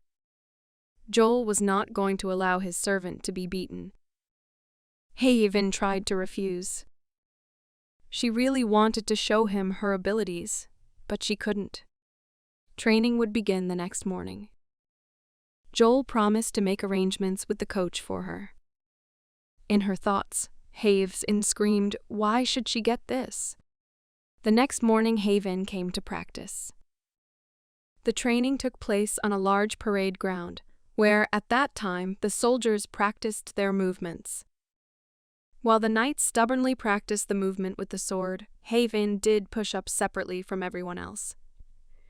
She didn't do very well. After several push-ups, she collapsed to the ground from fatigue, and was clearly unhappy with what she had agreed to. Thoughts swirled in her head. She did not understand why she was doing all these activities, when she had a lot of housework. Sir Douglas told her not to distract the others, and to study on her own aside.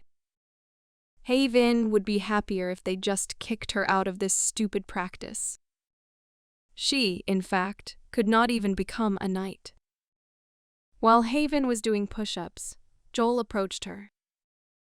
And Danny called her. Smiling sweetly, Danny asked how much time she had left before the end of the exercise. Haven didn't really appreciate this joke, and demanded that he stop talking to her while she was doing the exercise. While Haven kept doing push-ups, Joel and Danny discussed it, laughing at the same time. They considered teaching her swordsmanship. If, of course, she wants it. Danny liked this idea. As the boys continued to tease her, she stood up and yelled at them to stop talking and go to work. Haven started a new exercise, promising to remember Joel his act. She went on and on doing various exercises. The coach, looking from the outside, appreciated such resilience. After exercises on the press, Haven went to cross-country with the rest of the knights. Soon she finishes the exercise. Haven stopped, wiping sweat from her forehead. The trainer, along with Joel and Danny, watched her and decided that she was ready for basic training. Sister Douglas handed her a wooden long stick, telling her that it was a gift before they move on to the next level. He congratulated Haven and she thanked him in turn. H.O. in thoughts, Hafen did not want to learn swordsmanship at all. She had never even trained physically, and it was just not interesting for her. While Haven was looking at her new gift, Danny said she was already in trouble. She realized that it was not just a stick, but a wooden sword, and touched the blade. Suddenly, the coach hit her on the head with his fist. After that, he stood and looked at her with a very stern look. Haven didn't understand why he hit her. Danny stood up for Haven, saying that it was only the first day of training, and it was just a mistake out of ignorance. The coach already understood this, and that is why he hit her only once. Douglas decided that Danny was very worried about Haven, since he was protecting her, and a strange smirk appeared on his face. He decided to give Danny a special assignment. Danny himself was at a loss. From that moment on, he had to teach the girl how to use the sword. Danny was a little shocked and hoped that he would refuse such an offer. But her hopes were in vain. Since Danny was a responsible young man and a good warrior, of course he agreed to Sir Douglas's proposal. Joel liked the idea too. He was just about to ask Danny to teach Haven when the prep was over.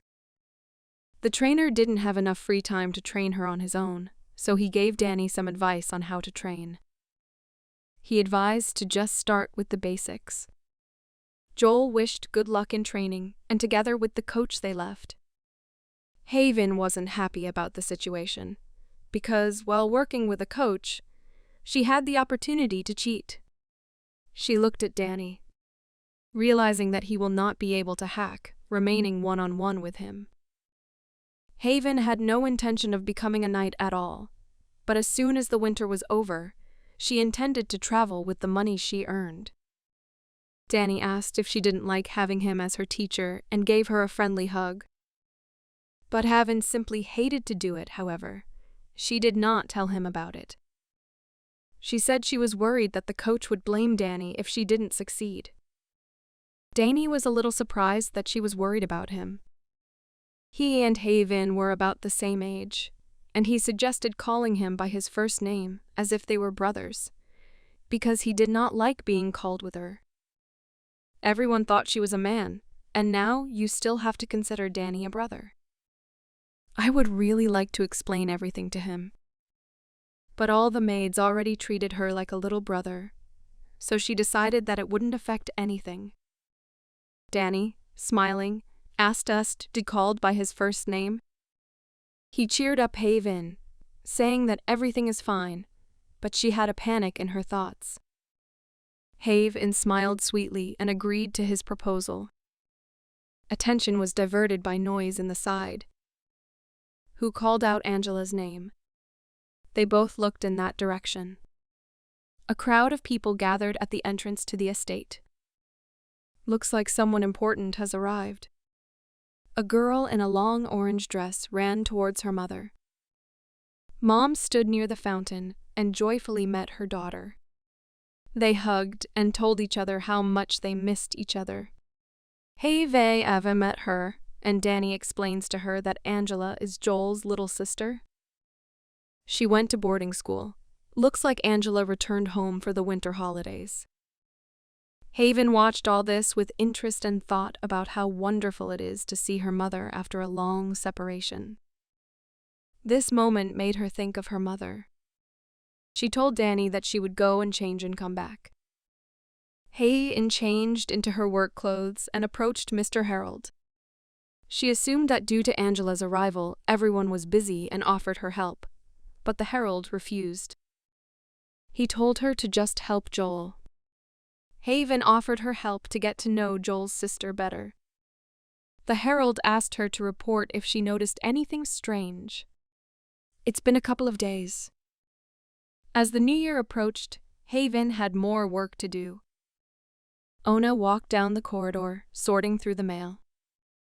Suddenly, she came across a letter from Angela's school.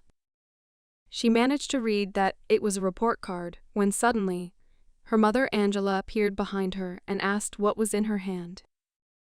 Haven handed the letter to Mrs. explaining that it was from Miss Angela's school. Mom looked over the report card and saw that most of the grades were just awful. She crumpled this report card. Full of rage, she began to call her daughter. The heroine was frightened. I did not know what to do. Angela's mother ran to look for her. Immediately, excitedly ran up to Have and Harold. He had to find out what happened. Have explained that Madame had just read a letter from Angela from school and was very angry. Harold understood what was happening. They had to find Madame. Together, they set off in search. Suddenly, Have heard the voice of Angela. As she got closer, Haven peeked out the door and saw Angela arguing with her mother. The mother promised that Angela would be able to go to her friend, but after seeing her grades, she changed her mind. Angela was very unhappy with this. She was supposed to leave for a friend the next morning, and in every possible way tried to put pressure on Pity for her mother. Harold interrupted their conversation and knocked on the door. He wondered what happened. Mother Angela sighed heavily, but was glad to have Harold present. Madam ordered to find a tutor Angela. Someone was supposed to teach her mathematics and history, and the sooner the better. Angela stated that something was wrong with the history score. She tried to explain that she had a bit of an argument with the teacher, but Madame was adamant, leaving her under house arrest for a whole month. She also forbade her to go shopping, and let her not even dream of going to her friend tomorrow. Angela began to sob and beg her mother to let her go, promising that she would study when she returned. The mother still did not change her mind. She had to stay at home until the tutor came. Hae-in, standing outside the door, smiled maliciously. After all, the nobles also had to get good grades. So what? She is not the only one to suffer. She didn't know what to do. Should she have left Angela alone in this state? Harold urged Havane on to quickly calm Angela down. This proved unsuccessful. She returned back to the herald. He explained to Haven that Miss Angela flunked the subject. Haven thought that Madam was just worried about grades. She did not know that in this world, too, they bring down students. At the end of each semester, students take tests on the past material. There are minimum requirements for each subject. If you can't do it, you'll fail. Madame never got angry for bad grades, but she didn't tolerate failure. She thought that no matter how hard you study, the main thing is not to be negligent about learning. That's why the herald respected her so much. Angela well and was sure she wouldn't waste her time doing something she didn't like. She won't even look at the items she doesn't like. Haven suggested one option. Why not hire someone she likes? After all, the appearance of a teacher can sometimes motivate. Harold approved this idea and went to ask Madam. Perhaps Angela had her own reasons for such behavior, but Heaven hoped that she would find a good tutor and pass the test. A week has passed. Haven is walking down the hall and spots Angela. Haven was wondering if she would like the new teacher as Angela worked hard enough. She hoped Angela wouldn't fail the test this time. Suddenly, Haven called the maid. Haven was watching Angela and the maid noticed it. She doesn't seem to think about it. Together they began to discuss Angela. They felt sorry for her. The girl was all alone in this mansion. Her brother was busy all the time, and it was impossible to play with the maids. Besides, Madame forbade inviting friends. Angela was so upset that she didn't even leave the room, but she seemed to feel better. The maid remembered that she had to go back to the kitchen. As she left, she told Ho-in not to worry. After all, she will not tell anyone that she likes Miss Angela. Mentally, Have-in was furious that it wasn't like that. The next morning, our heroine went to another workout. They were already pretty fed up. She just wanted to lie in her bed. Have-in liked to spend her free time the way she wanted to. She went to start another exercise when suddenly she noticed someone. It was Ms. Angela. But what was she doing there? Maybe she liked one of the knights. Have-in took a closer look and realized that Angela looked a little sad. Maybe she was just jealous that others were having fun, but she wasn't? Angela looked like she needed a friend. Have-in tried to figure out how to help her. She began to remember how she herself had fun at school and went through the options. Have-in wanted to teach Angela one of the games and tried to build a relationship with her. After all, if she was going to stay in this world, then meeting and interacting with other people would be clearly more useful than her old man, who calls himself the King of Spirits. She went to Angela, asking what she was doing there. Angela replied that she was just walking. Have-in decided to somehow suck up to her. She wants to tell Angela a secret, asking if Angela can keep it. Her mood immediately lifted. Of course, Angela promised to keep it a secret. Her eyes lit up with interest. What was the secret? It was something that the heroine couldn't even tell Joel. Angela puffed up her ears, pleased and prepared to listen. And Have-in told her that, in fact, she was not from here. Angela was a little disappointed by such a secret. But that was not all. Have-in tells her that she is an elf by birth. Angela almost screamed in surprise, but Have asked her to be quiet. Angela took a closer look at Have-in and realized that her unusual hair and eyes indicated this. She had never met elves before, but she knew that Have-in was not a pure-blooded elf. She had heard that there were quite a lot of half-breeds in the neighboring country, but they were rarely seen. In explained that she didn't live with people until recently. She was in such a deep place that no one could ever get into. Angela assumed that Have-in lived in the Penza Mountains with the elves, but the explanation only made things more complicated. It was such a remote place that she hadn't seen a single elf in all that time. But one day she heard about beings called humans who created societies and lived together. Then Have-in realized that the world she lives in is too small for her. And she left her home. Angela was just full of joy from hearing the story. Have-in dreamed of seeing the world. For Angela, it was just an amazing story. But Have-in didn't know anything about the human world. And I didn't know that people kidnap and sell others into slavery. But Angela interrupted her and said that the slave trade was against the law. Luck can do this, and her country is the best. Have-in decided to play along with her. Now she knows where she was caught and almost sold into slavery. Have-in was brought to auction in a country called Bellini, but luckily, Sir Joel and his knights rescued her. Angela heard that her brother recently caught the slavers, but she didn't know that Have-in was there too. How nice it was to lie to an innocent girl. Everything was exactly like that. Sir Joel was kind enough to take her away. She felt really good here, but she still didn't know much about this country. And then it dawned on Angela. Did Have-in talk to her about this to ask for a favor? A very smart girl. After training, Have-in came to Angela. Angela asked about her workouts. Haven replied that she couldn't get used to exercising every day. Looks like Angela was playing with herself.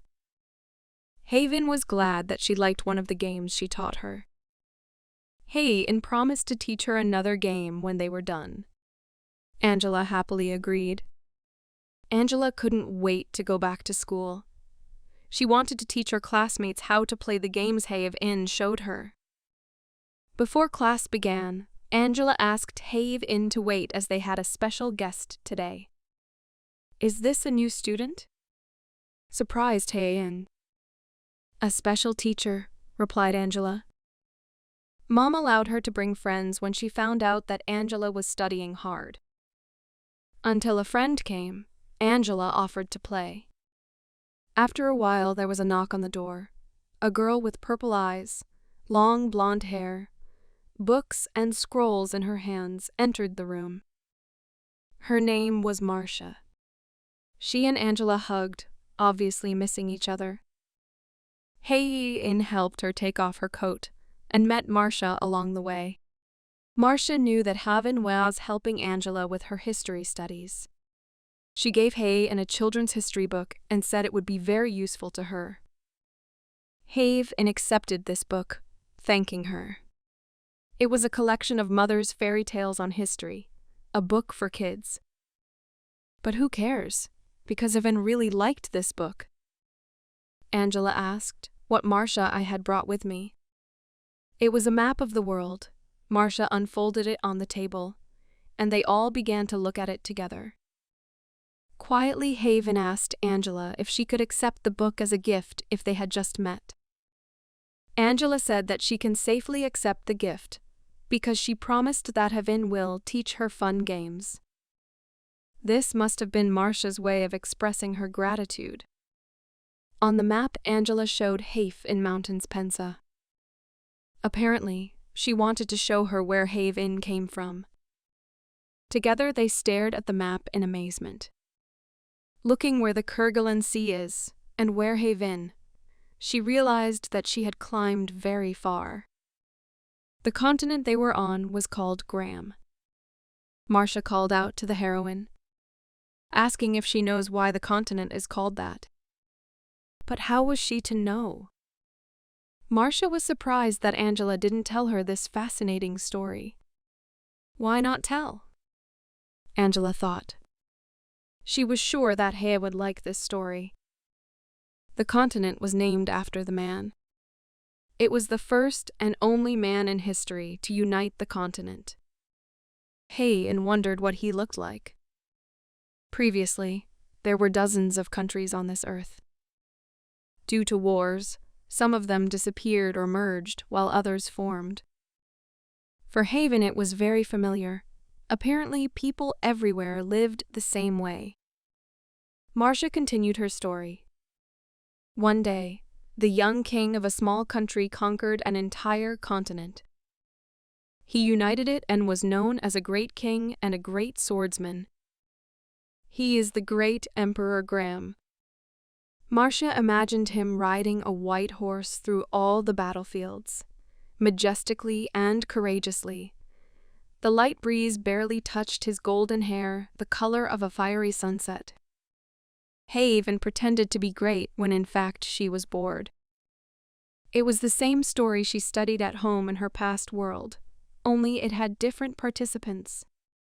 Stories about other races would be much more interesting. But Angela interrupted her from her thoughts, saying that this was not all. She wanted to talk about a certain Makepeace. He must have been a big shot. In thought as the girls adored these heroes in a cute way. Pointing to the city on the map, called Makepeace, the heroine decided that the people of this city helped the emperor. Angela explained that Makepeace is the name of a great magician, and the capital of the state was named after him. He must have done a lot for the capital, once it was named after him. Haven mused. Makepeace was the emperor's right hand, and one of the greatest magicians in history.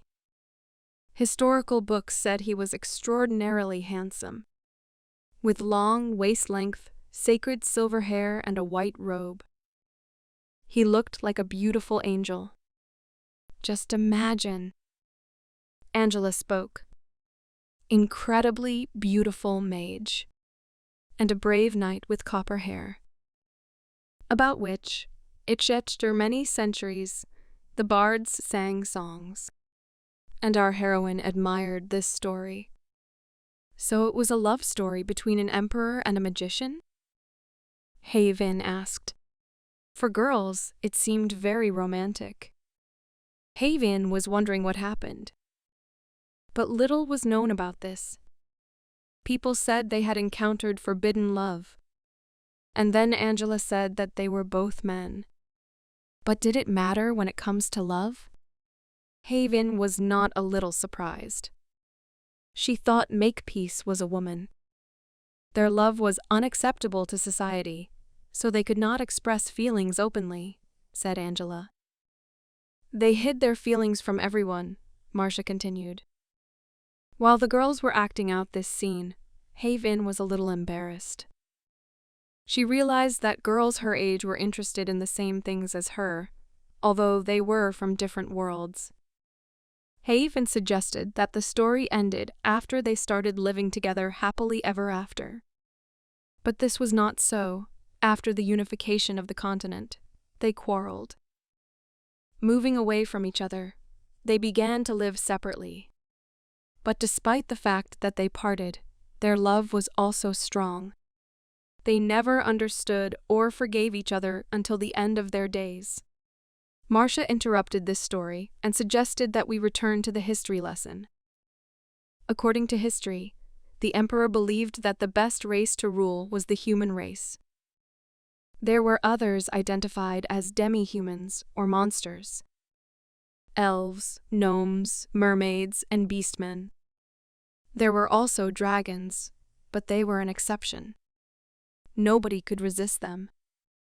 Hayen suggested that this could be the cause of the conflict, and she guessed right.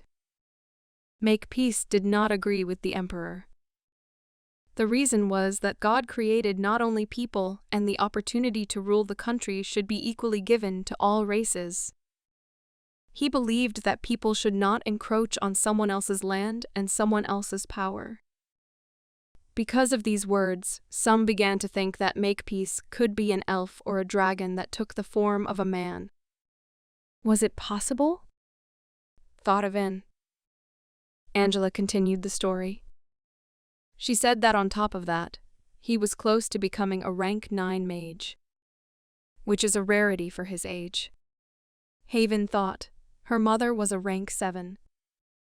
How cool was the 9th one?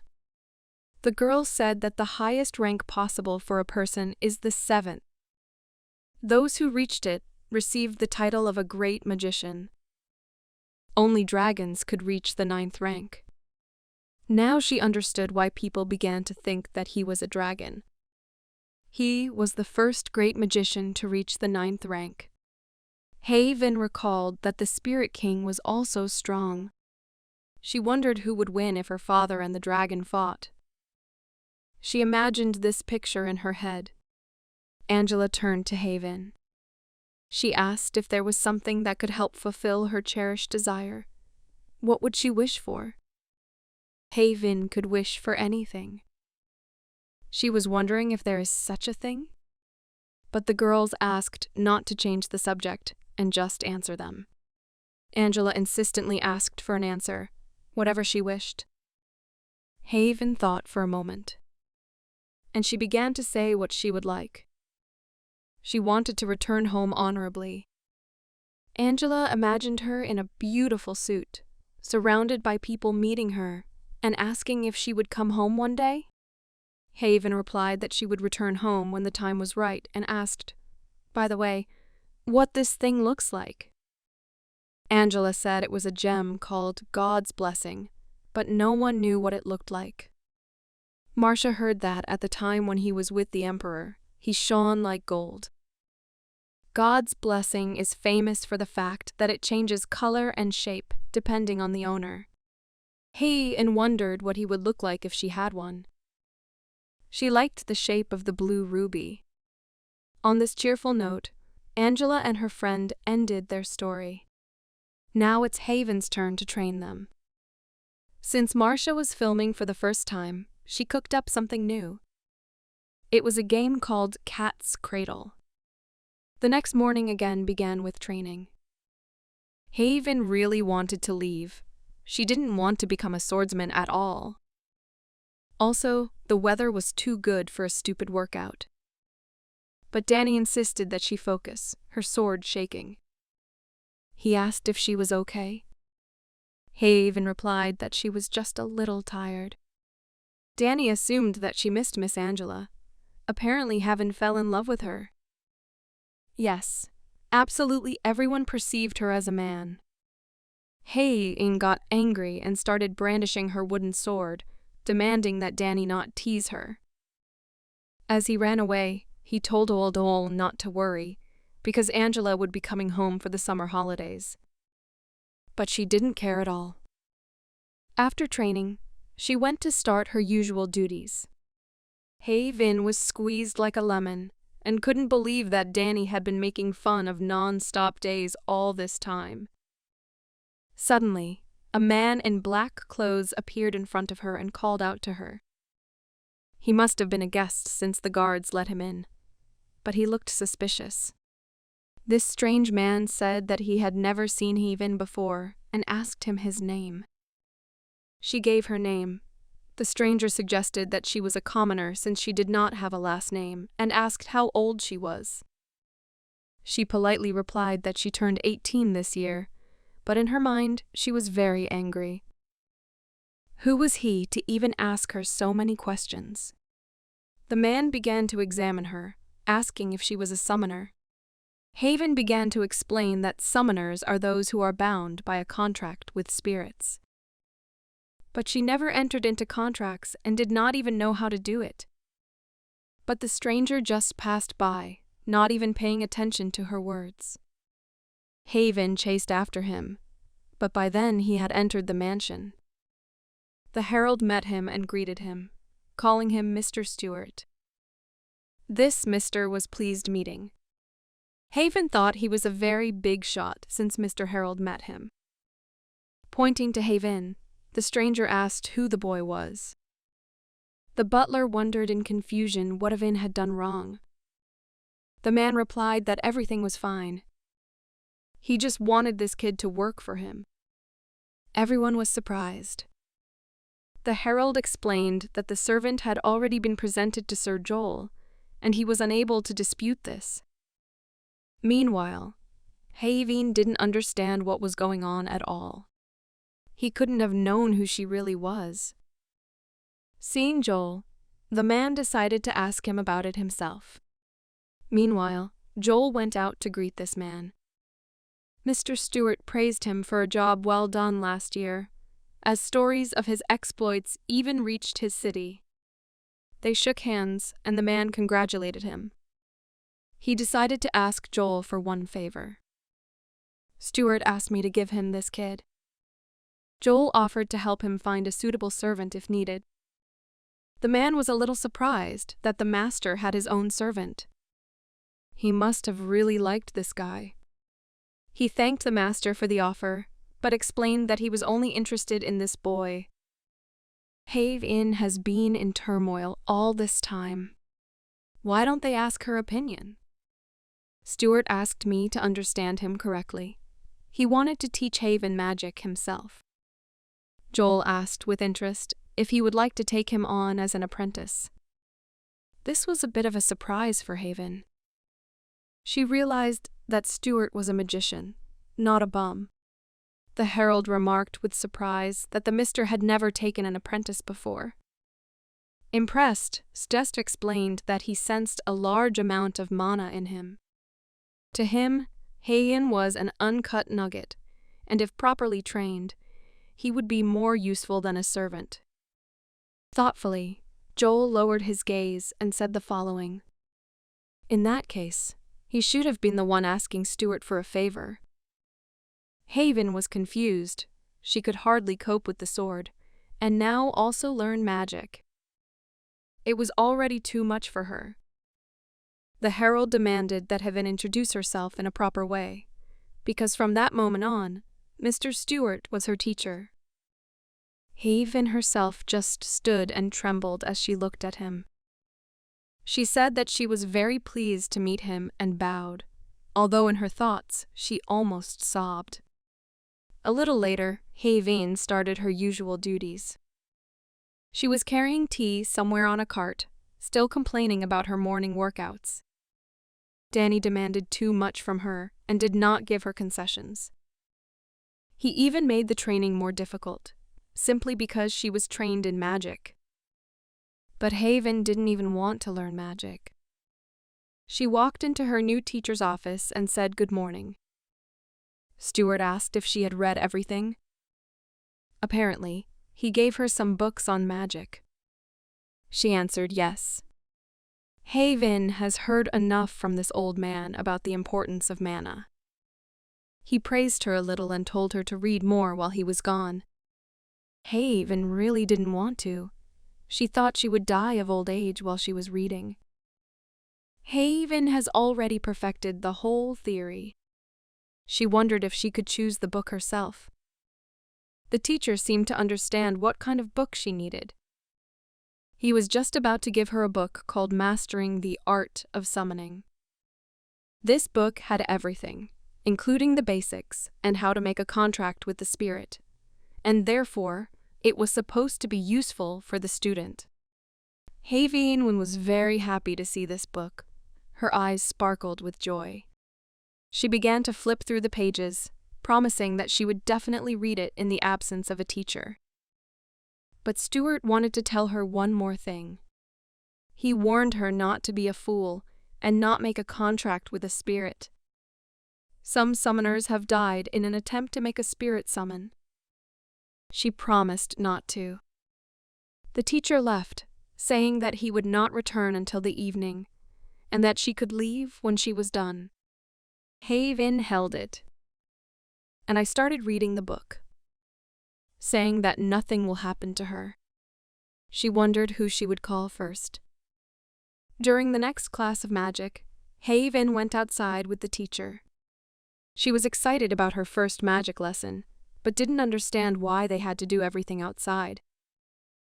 The teacher explained that if someone with as much mana as hers didn't learn to control it, or made a mistake, it would be a disaster. They will be grateful if only the mansion burns down. Haven couldn't believe it. All she has tried to do so far has been water figures. The master decided to show her the first lesson. Fiery flames began to appear around his palm, and a fireball formed over his palm. Haven was surprised he didn't even use a spell. Stewart explained that the basis of magic is not casting spells, but mana control. Haven was confident that she could do it and tried to follow his instructions. When she tried, she only got a water cloth. It was easy for her to use her spiritual energy, but she did not understand the essence of mana, and did not understand why she could not summon fire. The teacher told her to relax and focus on collecting her mana.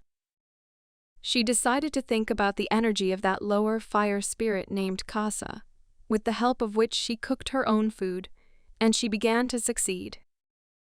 But the power of her call was so great that the fire began to grow rapidly to a huge scale. The master tried to stop her, but there was an explosion. Haven stood at a loss. They were both burned, and the master, covering his face with his hand, decided that there was one more thing that was worth teaching her. It had been a long time since she started learning fire magic. Taking some book with her, she made her way to the training ground at night. The fire magic was too strong for her.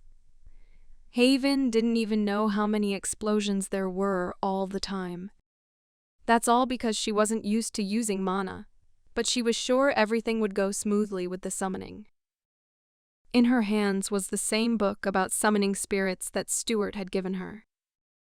Opening the book, Haven read that, as a rule, One must use a magic circle in order to summon a lower spirit to make a contract. But she heard that the magic circle was not needed if she had good spirit compatibility and closed the book. Have-In considered it humiliating to rely on a magic circle to summon spirits when she could see and speak to them anyway, and threw the book away. Have-In focused and began to summon the Mistress of the Wind. She commanded her to answer her call. And suddenly, a spirit appeared in front of her in green clothes with green hair and long, like an elf's ears. Although the spirits had no gender, but judging by the body, the spirit looked like a girl. The spirit asked who called her, but Have-In stood surprised, realizing that it was not in vain that she did not try to do this in the room. Have-In asked who she was. The spirit was not like Sylph. This upset the spirit. How could she confuse her with Sylph after such a passionate call? She was the highest spirit of all winds. Her name was Celestine. Have-In was pleased with herself as she had just summoned a higher spirit. While Have-In was praising herself, the spirit rushed around her, offering to sign a contract already. For some reason, the spirit was more excited than Have-In, and Have-In agreed.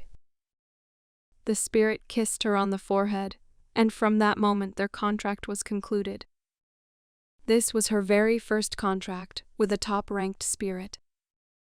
It was amazing for her. Have-In couldn't be happier. It was difficult for her to train as a swordsman and magician. She never even wanted to. But it was amazing. And she proceeded to call the next spirit. Have-In called upon the ruler of the earth to answer her call. Another spirit appeared from the ground in front of her. He also asked if she had called him. The spirit was a dark-haired brunette with yellow eyes and ears like an elf. The spirit of the wind looked at him in surprise, pronouncing his name Noainen. Have-In looked at him with the same astonished look. She had never seen an earth spirit before. The spirit asked if she wanted to make a contract with him, but Have-In was a little shy about another kiss on the forehead. The spirit approached her. It was a kiss not on the forehead, but on the lips. She was full of amazement and blushed all over. The contract was concluded. It was already the second contract. The wind spirit was very worried about whether she would contract more. While Celestine was wondering who would be next, Have-In was embarrassed and realized that this was her first kiss. Being frustrated, Have-In began to rock on the ground, thinking that this was not how she imagined her first kiss. Although the spirit was tall and beautiful, it was a spirit. So it didn't count, Have-In thought. At this time, the spirit stood and looked at her, not understanding what was happening. The spirit of the earth approached her and asked if everything was all right. Have-In calmed down, rose to her feet, and offered to summon the next spirit. But suddenly, she ran somewhere. She peeked around the corner and waited for the guard to walk past them before moving on. The spirits asked with interest where she went. Have-In ran to the stable. She ran to some boxes and stole a torch. She needed fire, but Have-In couldn't use her magic, because otherwise there would be an explosion. Holding a lit torch in her hands, she began to summon the ruler of fire. Suddenly, the fire of the torch began to get bigger and bigger. Have-In got scared, throwing it out of her hands. Before her, she saw the spirit of fire. He appeared before her in the form of a fiery bird. The spirit also asked if she had called him. Have-In replied that she would like to sign a contract with him. Have-In's cheek. The contract was signed. The spirit of the wind admired her. Have-In called upon all the higher spirits. The spirit of the earth spoke about the fact that it is difficult for a person to conclude a contract with the spirits of more than 4 different elements, even if they are of low ranks. It was amazing. Haven explained that she is not like everyone else. There is no one like her anymore. Haven is special. The spirits were confused. She had to call only the spirit of water. Haven was wondering what he would look like. She went to the horse trough filled with water and decided that this amount of water would be enough. Haven began to summon the ruler of water. She began to peer into the water. Seeing there a reflection of herself and the spirits around her, it seemed that she was the very ruler of the water. But nothing happened. Haven thought that summoning the water spirit would go smoothly. The earth spirit asked who she was trying to summon. He explained that if once Haven had already entered into a contract, she could summon the spirit without a spell. But she didn't have a contract with the water spirit. Haven thought that a high-ranking spirit would appear. She couldn't believe no one had even shown up.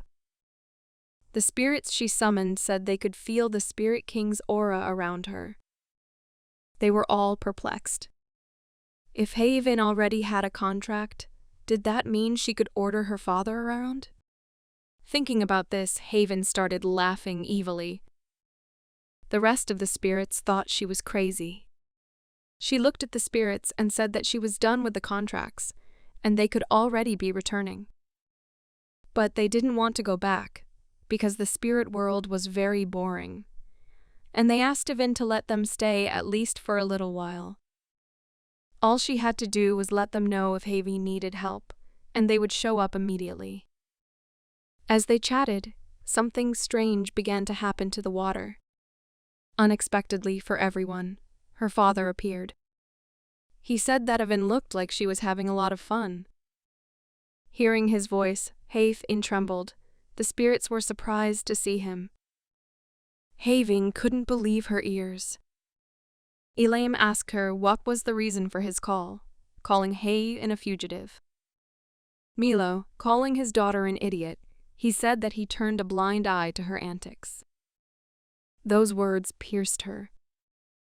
But Elaine continued to lecture her. The father accused the daughter of carelessness. Haven was so preoccupied with herself that she was almost sold into slavery, not to mention that Haven became the servant of some imbecile. He asked her if she liked this life away from him. The daughter was furious. Since he knew everything, why didn't he come and help her? And how did he even know all this? But while Helen was in this world, she was always under his supervision. Elaine could be anywhere, wherever there is water. For a moment he was silent and grinned. Haven looked at him silently. And there is no place in the world without water approaching, her father told her. Haven was scared. She looked at the spirits she called and asked not to stand, but to help her. But they just turned away. Her father was waiting for her explanation when Haven returned. But instead, she herself summoned him. What were the reasons? And Haven confusedly tried to answer him. She decided to ask right here and now, no matter what happened. And she invited her father to conclude a contract. The spirits watched them intently as an awkward silence fell between father and daughter. Haven thought that her father would agree to the contract. At this time, Dad began to conjure something. It came as a surprise to her. Haven thought he agreed. Of course, she would not have been very happy with a kiss, but she was ready to endure this moment so that after that she could order him. But instead of a contract, a large jet of water flew into her. "Let's get started," her father told her. But Haven managed to dodge. She yelled at Elaine, saying that he scared her. Elaine was impressed. Apparently stick training was not a waste of time. After that, he continued to attack. Once again, Haven managed to dodge. They haven't seen each other for so long, and the first thing he wanted to do was kill his only daughter? But her father watched her every day. She had not seen him for a long time. And once again, he corrected her that she was a son, not a daughter. On what Heaven demanded to stop calling her his son. But Elaine was adamant. She was a son to him because he said so while continuing his attacks. Of course, Horfin knew that sometimes she was mistaken for a guy, but still she was a girl. The father continued to attack, she dodging. And attacked again and again. Havin dodged.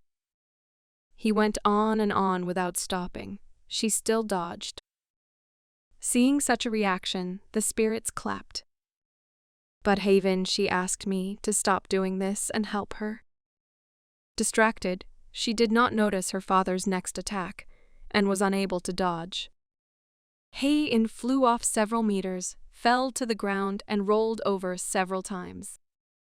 Of course, Elaine understood that she just wanted to get revenge on him with a contract. But the Spirit King could not be controlled. The spirits only answered her requests. Haven, I didn't understand why it was necessary to beat her then. Elaine explained that she herself started this when she ran away from home, and also decided to take revenge on him. She asked to be kinder to her and tried to understand her, because he is still much older than Haven. At that moment, Elaine noticed someone. Were they making too much noise? Approaching from the back, someone grabbed Hay in hand. It was one of the guards, followed by Mr. Stewart and other warriors. How dare she? He warned her about the magic circle, but what did she do? She was lucky that she was not injured, although she could have been badly hurt. After all, he warned her that there were people who died during the call, but Havanin went for it anyway. The teacher pointed to the mess she had made there and asked where her book was. But she couldn't answer. Haven looked at the 4 spirits. Didn't he see them? Spirits of higher ranks can control their presence. It was they who decided whether people see them or not. This is how Elaine explained it. The teacher didn't like that it made him. He grabbed her by the collar and began to drag her somewhere. Stewart was full of anger and warned her that if she ever dared to use advanced magic without his supervision one more time, she would never get away with it. He continued to drag her from the scene, and at this time the spirits followed her on the heels. Haven, she didn't understand why her father was following her now, because before he always left her alone. They followed her all the way to the room. Haven sat on the bed and listened to the spirits talking about something. Noticing how Hive and watching, her father said that she looked dumb, and it was time for her to sleep. But Haven was too curious to go to sleep. Why was she so interested? She had contracts with all the higher spirits. Fire, earth, air, and only water remained. Haven, I really wanted to see the higher spirit of water. Elaine did not understand why she needed the spirit, because he was here. She said unhappily that her father made Andarin watch her all day. Why couldn't a high-ranking spirit do the same? Elaine and P breathed. Snapping his fingers, began to invoke the spirit. Before Haven, the supreme spirit of water appeared in the form of a dragon. The spirit's name was Alestra, and Elaine was about to send it back. The daughter stopped him and asked him to wait. Haven stated that she wanted to sign a contract with him. The rest of the spirits stood in perplexity. The supreme water spirit replied that she had the Spirit King's energy flowing through her, and she didn't need a contract with him. She was surprised that the Spirit King was really so great. Father noticed that it would be possible to say this more often. Heian was about to go to bed, saying that why not just accept the compliment? And when will he leave? She was cool to spend time with the rest of the higher spirits, because they did not know the human world, unlike her father. Elaine went to the bed, poked her head into the pillow, and told her to just go to bed. And it seemed that for the King of Spirits, he was too stiff. He needed to be looser. The father didn't like that saying very much. He was going to slap her with his jet of water. Noticing this, Hayfin immediately covered herself with a blanket and wished everyone a good night. The next morning, as usual, began with a workout. Haven practiced her sword move while Danny watched her. Danny reprimanded her about exercise. She noticed that he hadn't looked well lately. The workouts were getting too intense lately, and he should have thought about her pace. Danny took out his practice sword and began to show Have in movements, swinging it in all directions. She needed a strong base, just so she would soon be able to control her sword. Previously, they often joked and had fun during training. Hayden missed this a little. Danny heard that she recently started studying magic. But Haven didn't want to talk about it and pretended to train hard. Danny approached her and told her to focus on one goal. He took her by the hands with which she held the sword. He ordered to start over. Haven didn't understand why she had butterflies in her stomach after his touch. After training, she began to perform her usual duties. Hayfin still couldn't finish cleaning. Behind her stood her father. Did she really enjoy serving people all day long? He asked. But she did what she had to do. Hayin should have just told her father if she wanted to go home. He could take her back in the blink of an eye. The rest of the spirits, hearing about this, began to wonder what Miss Haven's house looked like. She didn't understand why all of a sudden the spirits started calling her Miss. The spirits had no reason to respect people, but this is a completely different case, because Have is the daughter of the King of Spirits. She liked this attitude, and she began to get used to it. The spirits reminded Have to go to a magic class. She knew about it and asked her not to rush. Have came to her teacher's office and knocked on the door. She arrived very on time. Looks like the teacher had something to say to her. She had been making progress lately, and he was delighted. Stuart will start teaching her more advanced things. The wind spirit Celestine was happy about this, but within herself seemed to have a different opinion. Elaine felt that she should have been ashamed, as she studied under a mage whose rank was much lower than that of her mother. The teacher wanted Hayfin to increase the time for practicing magic. Since she had other things to do in this house, she should have retired from morning training and practiced magic more. Have-in was amazed because it was Sir Joel's order. But she didn't really like training, so Haven wasn't exactly upset. Stuart took off and ran to ask his permission. Haven was clearly surprised by the teacher's reaction. Stuart came to Sister Joel's office and explained the situation to him. Haven practiced diligently to control mana and showed good results. For this reason, he wanted to increase the duration of magic practice at this crucial moment. That would be better for her. Hafen covered her face with her hands, not understanding what she was getting into and why the teacher was so quick in her actions. According to her father, she looked very pathetic. Elaine thought he should have just dragged her back home. But Haven still didn't want to come back. She knew that this was forced on her, but she still wanted to develop her skills in sword fighting and magic, imagining herself as a very cliché magic knight. Hafen smiled, thinking that where there is a stick, there is also a carrot.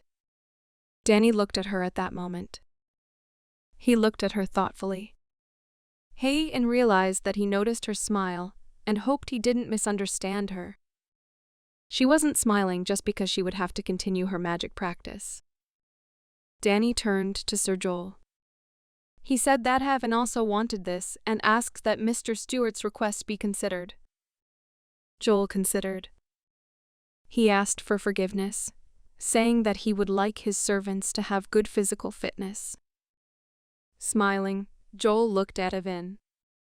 And I wanted to hear her opinion. She was a little worried. Danny hoped that Heaven would not choose sorcery and continue training. And Stewart hoped she wanted to study magic.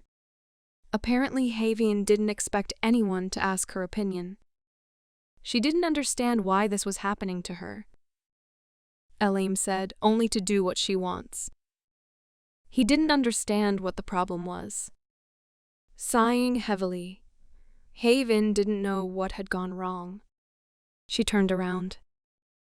Looking at this confrontation, Danny and Stewart. She had a bad feeling, but what other options were there?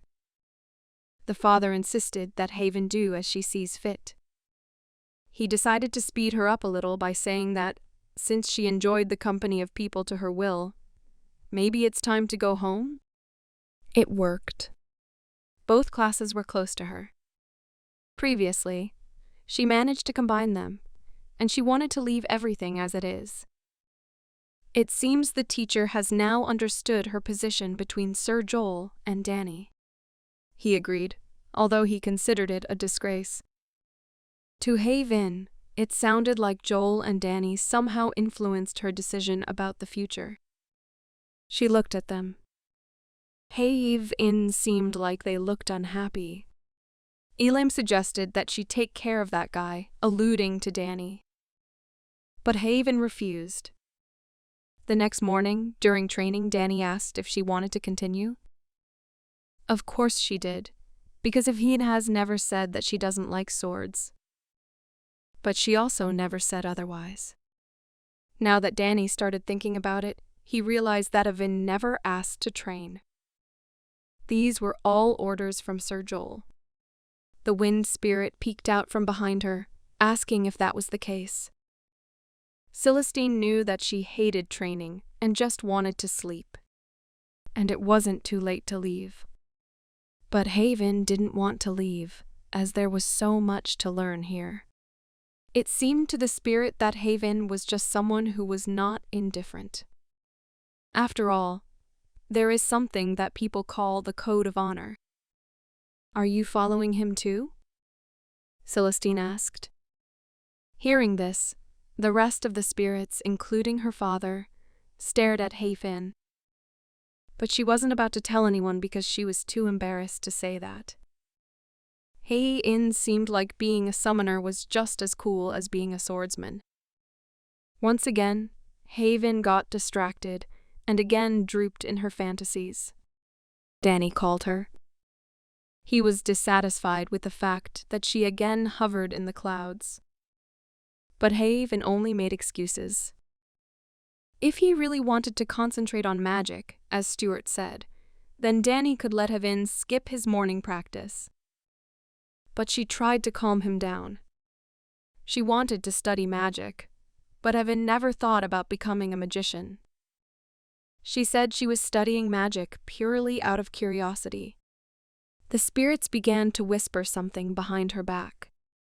Wind Spirit decided to bet that Haven only studies magic because she thinks it's cool to use magic and summoning. She was embarrassed at these words. In fact, she heard everything. Danny was not happy that Haven was talking about magic with such zeal. You didn't have to look at him like that every time he said it. Haven made excuses again. All this picture reminded her father of a circus. Haven just meant that she didn't want to focus only on magic. She wanted to learn how to skillfully wield a sword, too. Danny pointed out that she also wasn't going to put all her effort into developing her skills to become a swordsman or an heir knight. He grabbed her by the neck in a friendly way and hugged her, saying that he knew that Haven was a lazy slacker, and with such an approach she would definitely not achieve anything. Danny promised to make a new person out of her, and she better not be distracted. From today, they will start special training. Haven didn't like it anymore. Joel crept up behind and wished her good luck, as there was a lot of work ahead of her. Haven wondered where he came from, and Danny dragged her in an unknown direction. From a distance, she only screamed that she was quite pleased with what was happening now.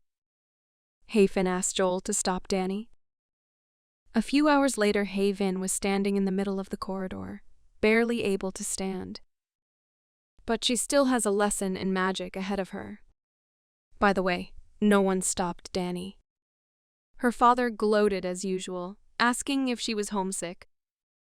But Avin told him to back off, stomping his feet on the floor in annoyance. Such childish behavior. She did not look like her mother at all, and her father did not understand who she was. But if not in the mother, then who can it be? They made eye contact and the spirits began to watch them. What will happen now? But Haven simply asked her father to be quiet if he was going to stay. After all, she was very tired. She just knocked on the door. How the teacher immediately opened it, saying that it was just in time. It seemed to her that Stuart was leaving somewhere, and she can finally pretend that she was reading and take a little nap. Haven was about to go read something.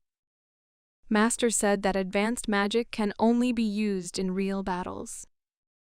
From now on, she had to be ready for his lessons on the training field. Then he could not increase the time of the lesson, so he will be as strict as possible now. The joy on Haven's face disappeared somewhere. Together they went to the training field. And the teacher was going to show her something. Haven had to be able to create at least 2 or more elements at the same time. At that moment, a fireball formed in one of his hands, and a wind whirlwind in the other. Stuart put them together in place. It turned out to be an incredibly powerful spell. A large pillar of fire rushed past her, hitting the target. Despite the power of the spell, there was no explosion, as well as serious destruction. They couldn't afford the explosion like last time, so they had to start small. Haven tried to concentrate and cast a spell of low power.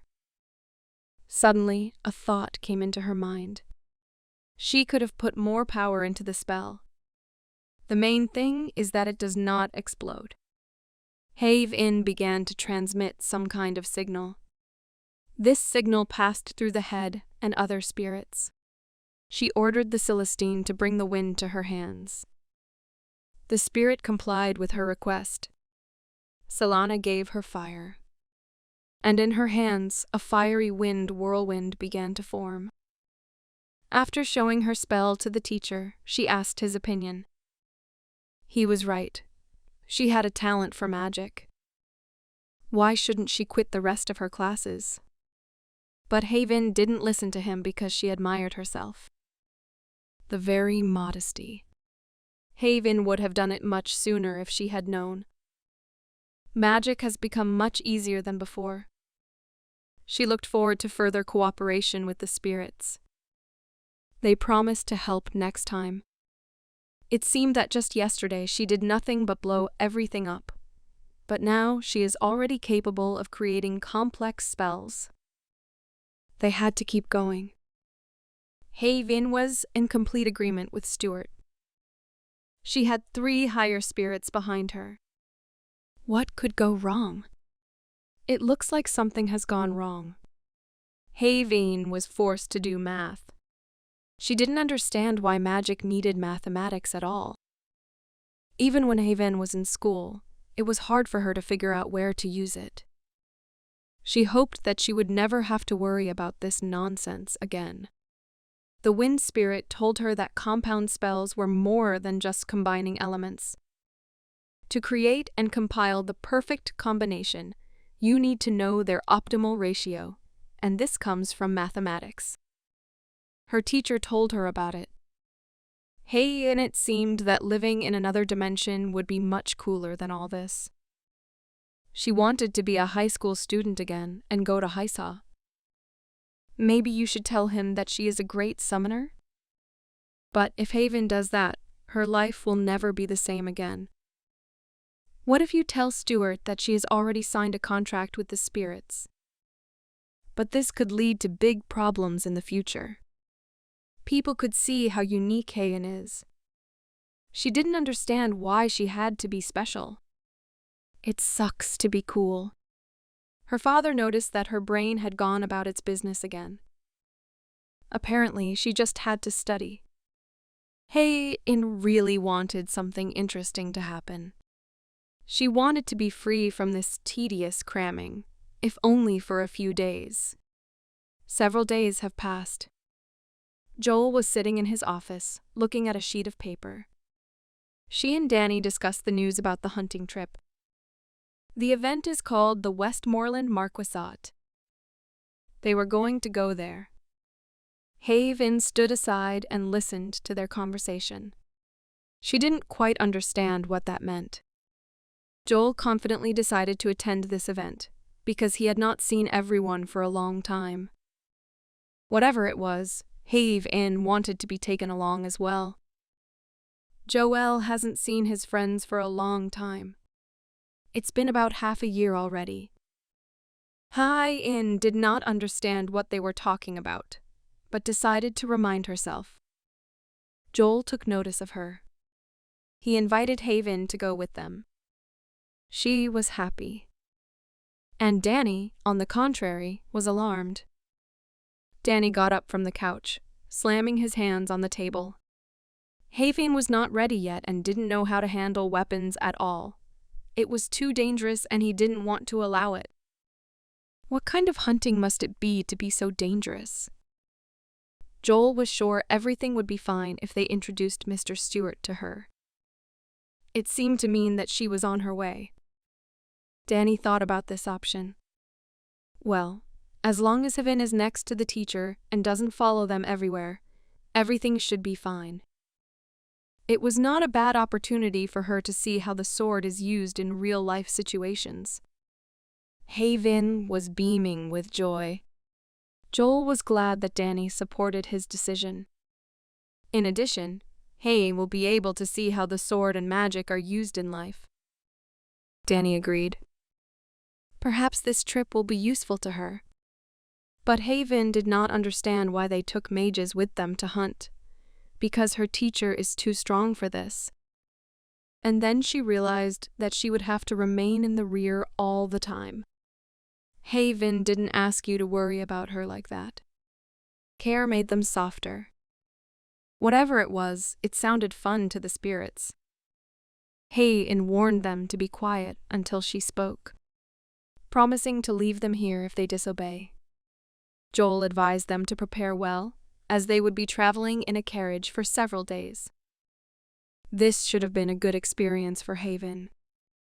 She was full of joy because she was going on a trip. In the evening, Haven packed her things, singing about how there will be no training and magic lessons. Her father again affectionately called her an idiot, insulting her singing. As always, in your repertoire. But it was her first vacation, so it couldn't ruin Haven's mood. Actually, it's just a short break, but vacation sounds better. Putting things together, she drew attention to the book that lay on the bed. Taking a closer look at it, Haven didn't quite understand why Joel told her to read it. She didn't want to be lethargic tomorrow, so she put the book down and decided to go to bed. Haven will read it when he returns. She began to fall asleep. But this book is an encyclopedia of monsters. Haven was surprised to admire the beautiful scenery from the window of the carriage. It was just what she needed. Of course, it would be better to plan something yourself, but that's also cool.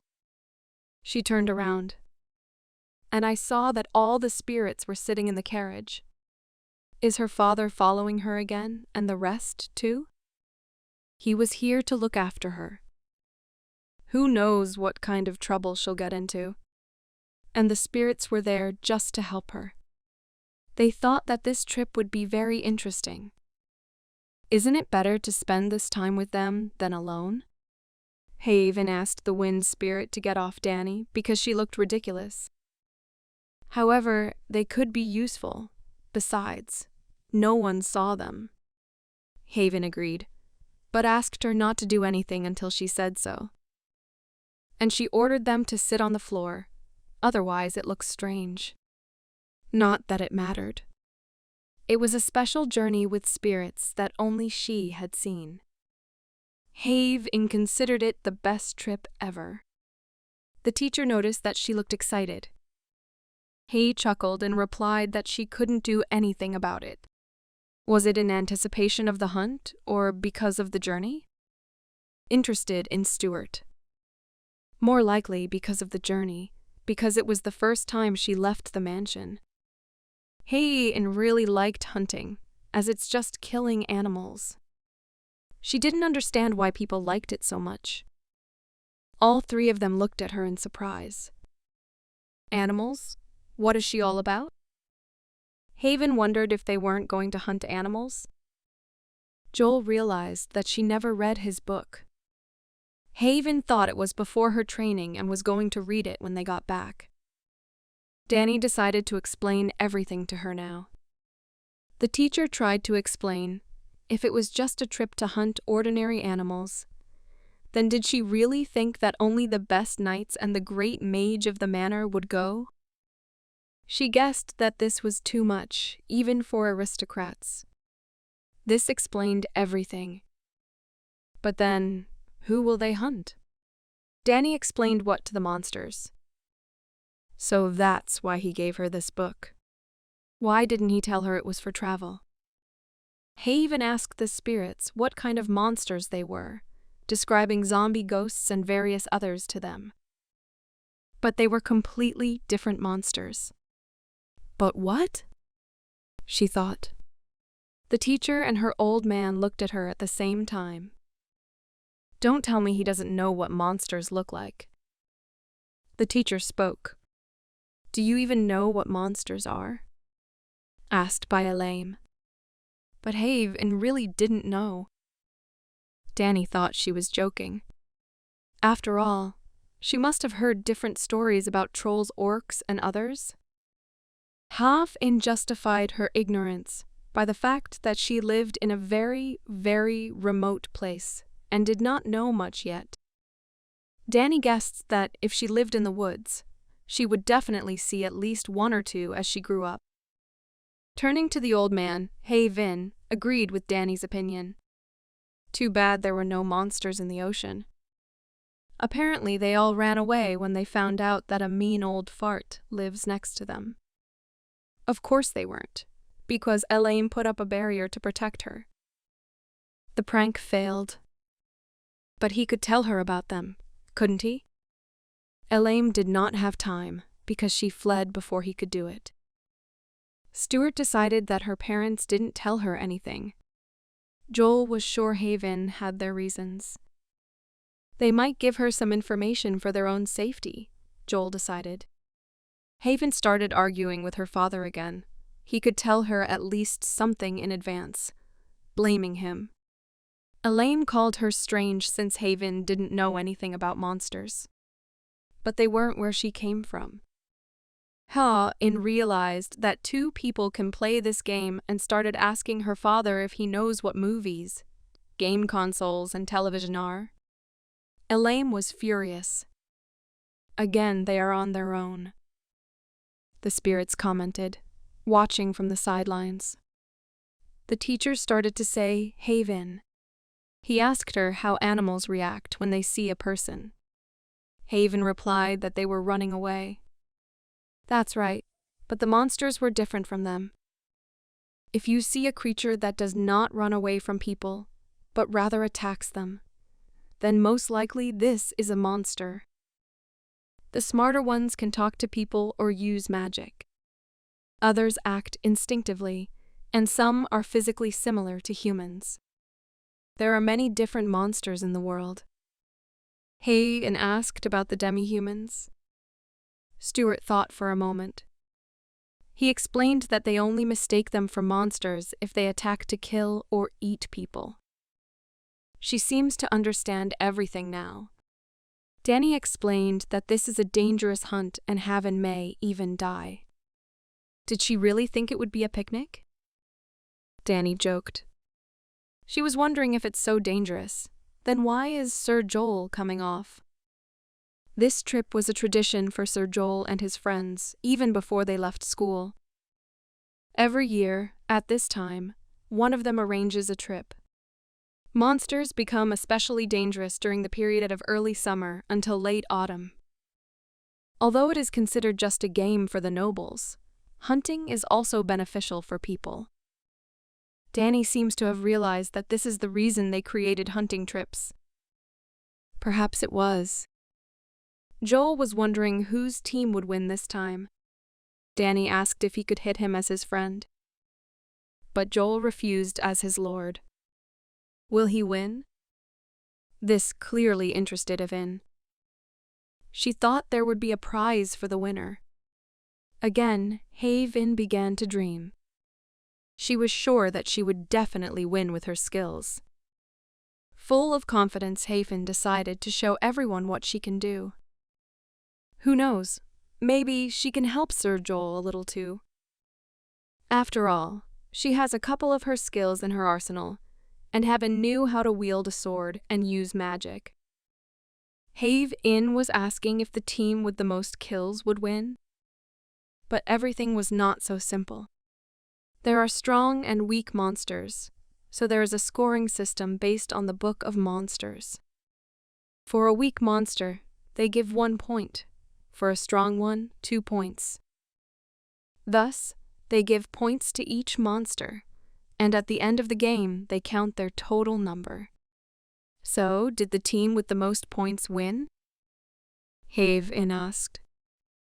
Joel praised her, saying that she was a fast learner. As usual, Yvonne was a little overconfident. It was evening and she fell asleep. Danny woke her up. They had already arrived. Yvonne looked out of the carriage window and was pleasantly surprised. She saw thick and beaten walls in front of her. This place was very different from the capital. The invasion and attack of monsters is already commonplace here, which is why the walls are so thick. Pa CC showed Joel. Mark from Westmoreland resides in the east of Beleni. Although this is a mountainous area, but it is calm and there is a lot of food. A big plus is the warm climate, which attracts a large number of animals. This explained why the monsters preferred this territory. Surprised, Yvonne asked the spirits if they knew about it. But the spirit of the earth explained that they were not particularly familiar with what was happening in this world. And she asked this question to her father. She was sure that he had seen them quite a few times if he put up a barrier. And she was absolutely right. Now Yvonne really wanted to see the monster. Of course, they may seem creepy, but she would like to fight at least one. Elaine distracted her from her fantasies. He said that with her skills, staying alive would be top luck. Yvonne should have listened to what was being said to her. She actually practiced it hard. Yvonne was sure she could. Stuart warned her not to be a fool and not to do anything rash. Yvonne was here to watch and learn, and of course to experience what it's like to live in the real world. Joel advised her to listen to the teacher. After all, she was still a rookie. But they just didn't know about her power yet. But unfortunately, Yvonne couldn't just take it and show them everything right now. The father asked, sensed when did the powers of the spirits become her powers? She signed a contract with them. Their powers are her powers. Did she think she deserved it? The old man was a little angry. He insisted that it was all thanks to him, because he was her son. But that was a lie, because she was his daughter. They were already about to fight. Yvonne said that she didn't need his powers, and that he didn't stand in her way. Let's get ready to be surprised. The carriage stopped. Haven opened the door and Sir Joel stepped out. As soon as he was leaving, someone called him. A guy ran up to him and lightly hit him. On the other side, another person approached him and put a hand on his shoulder. These were his friends. It was difficult for them to contact him. Why did they have to throw a hunting party every time just to see his face? How shameful he is. But Joel just asked him to let go. Haven watched the three in surprise. She approached Danny and said she didn't know that side of Sir Joel. These two were his closest friends. Tall, with blonde hair, this is Sir Belair. He's the Lord of Westmoreland and the master of this city. Danny C. advised her to remember it. Haven was surprised. Danny really knew everything. Danny continued his story. This is nothing, but when he thinks about Sir Joel's friends before he comes of age, then everything is much more interesting there. But he decided to tell this story later. Danny told Haven to take a break after taking Joel's stuff, since he'll probably be hanging out with his friends late. Soon Haven finished. Now she had to unpack her bags. Standing on the stairs, she drew attention to some bustle below. What could have happened at such a late hour? The servants, together with the master of the manor, greeted a certain venerable Miss Ginevra. They were not ready for her visit, because they did not know her arrival. She called this estate the same dull place as many years ago. So why was she here? The owner asked. Ginevra replied that she was clearly not here to see him. She came to see Stefan. He was sarcastically surprised by such amazing nobility. Ginevra came to such a sad place to see her beloved Stefan. He should have told Stefan about her sincerity and devotion. Ginevra asked me to take her to her room. It was quite a long way, and she did not have the strength to exchange pleasantries. But Belair, without much desire, kept up a conversation with an uninvited guest. He ordered the servants to take her to a room. The servants warned that although the room is not in the best shape right now, they hoped that Ginevra would be satisfied. She promised that everything would be all right. After all, she is already so familiar with how inferior this place really is. Hei-in took her for a very important person and was glad that she didn't have to deal with her. Suddenly, this lady turned to her. She ran her fan over her shoulder, asking if he is deaf.